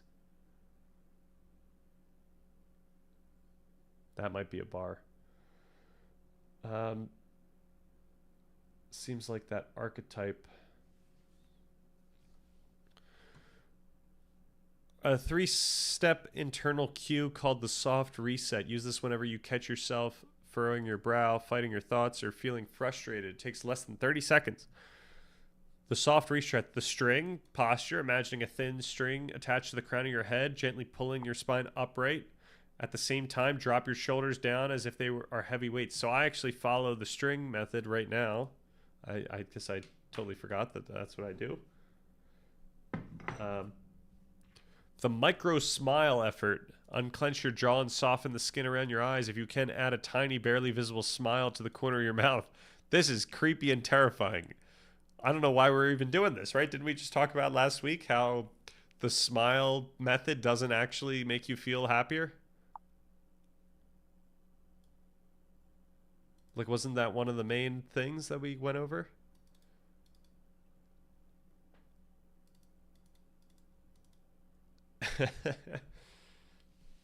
Smile is so powerful. Okay. No joke. I've done it. It helps.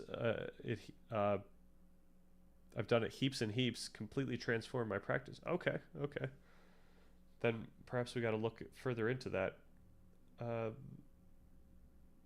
I guess it's like talking to the Catholic guy in Jersey versus the Pope. Perhaps, yeah. But even the Pope, I don't know if is as effective as that one priest that you find who gives really good homilies.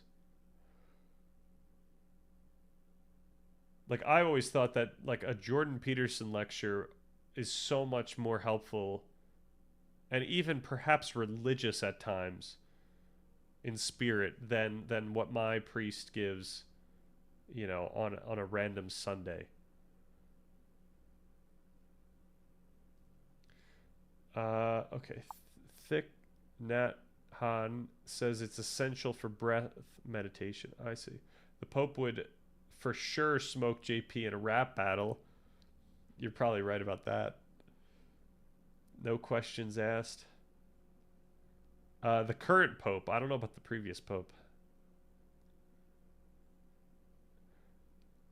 I don't know. You went. I did. I don't go to church frequently. I guess I said that in the as if I was myself 12 years ago. Because when I was living at home, I had to go to church every week. So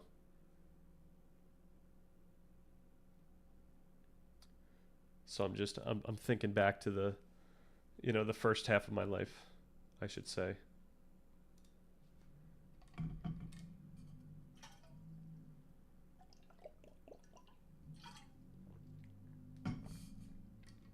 Now I'm a creaster, and I'm still always underwhelmed by those homilies now that I've listened to so much Jordan Peterson. It's just insane, the disparity of of uh, of insight.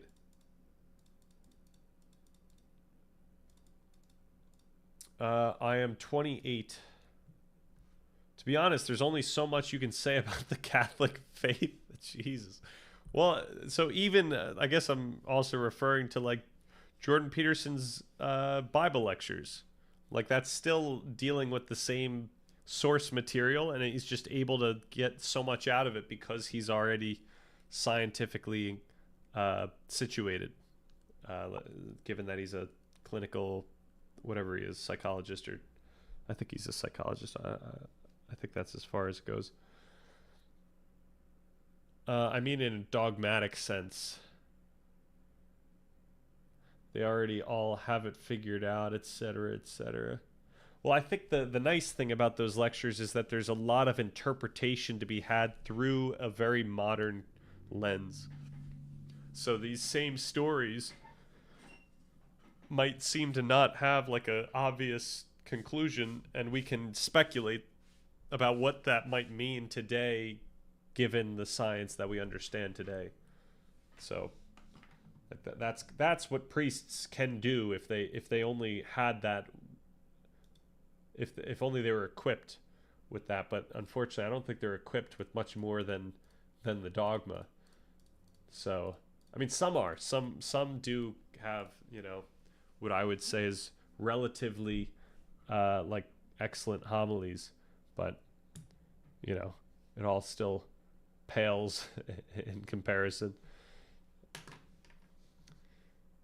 All right, the micro smile, the first breath attitude. Forget the last 10 minutes of distraction. Pretend that the very next inhale is. So is this assuming I've been lost in distraction for 10 minutes? My practice is only like 11 minutes right now.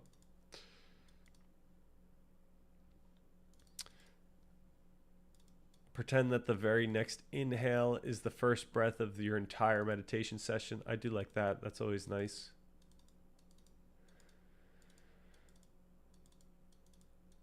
Yeah, and the other difficult thing, and perhaps this is only difficult because I'm doing like smaller sessions, like 11-minute sessions, is I do always find myself getting to a point where I'm thinking, okay, how long has it been, and do I think it's close to the end? And I don't get judgmental about that. It's just, I'm curious if that's a thing that ever goes away, or if that's just like that's always going to be there. But yeah, we'll see. Yeah, common. Okay. Do I count? I do not count.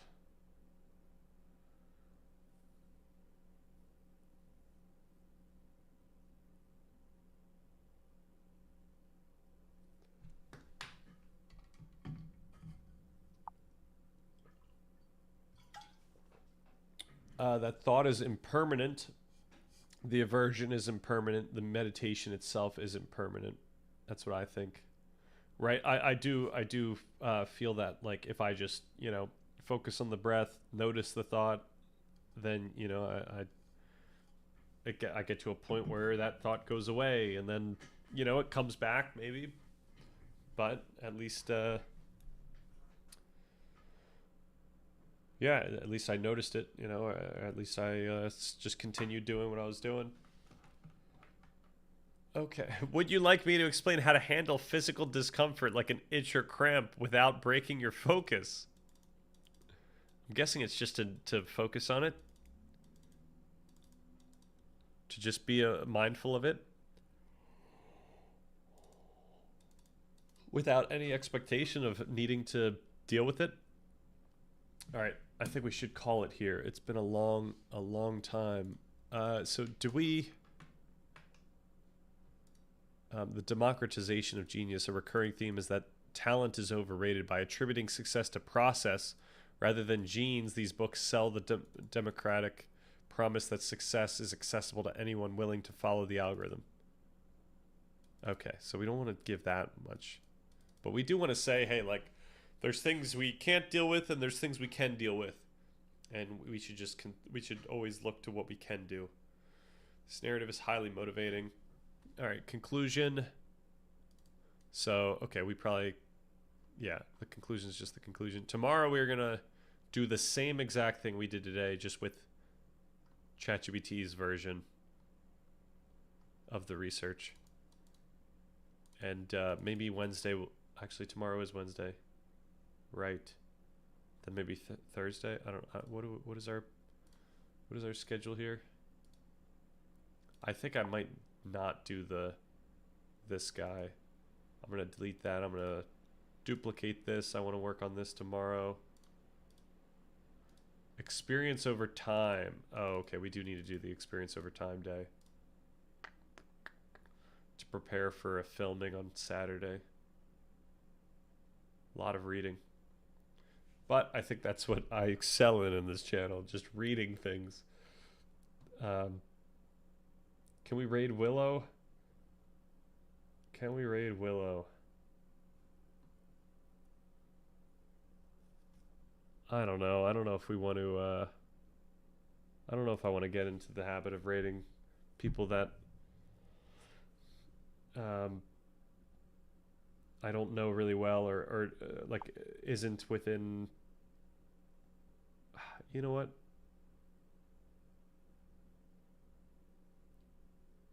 Not this time, but I need to think about my rating policy a little more.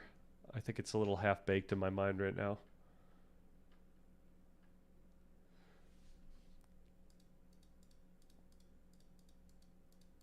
But I did appreciate Willow's positive vibes when we rated them previously. So I think I'm going to call it here. Thanks everyone for chilling. We're going to be talking about the same topic tomorrow, what makes each of us unique, adding to anything that's been missed here. So yeah, have a good rest of the night. See you later.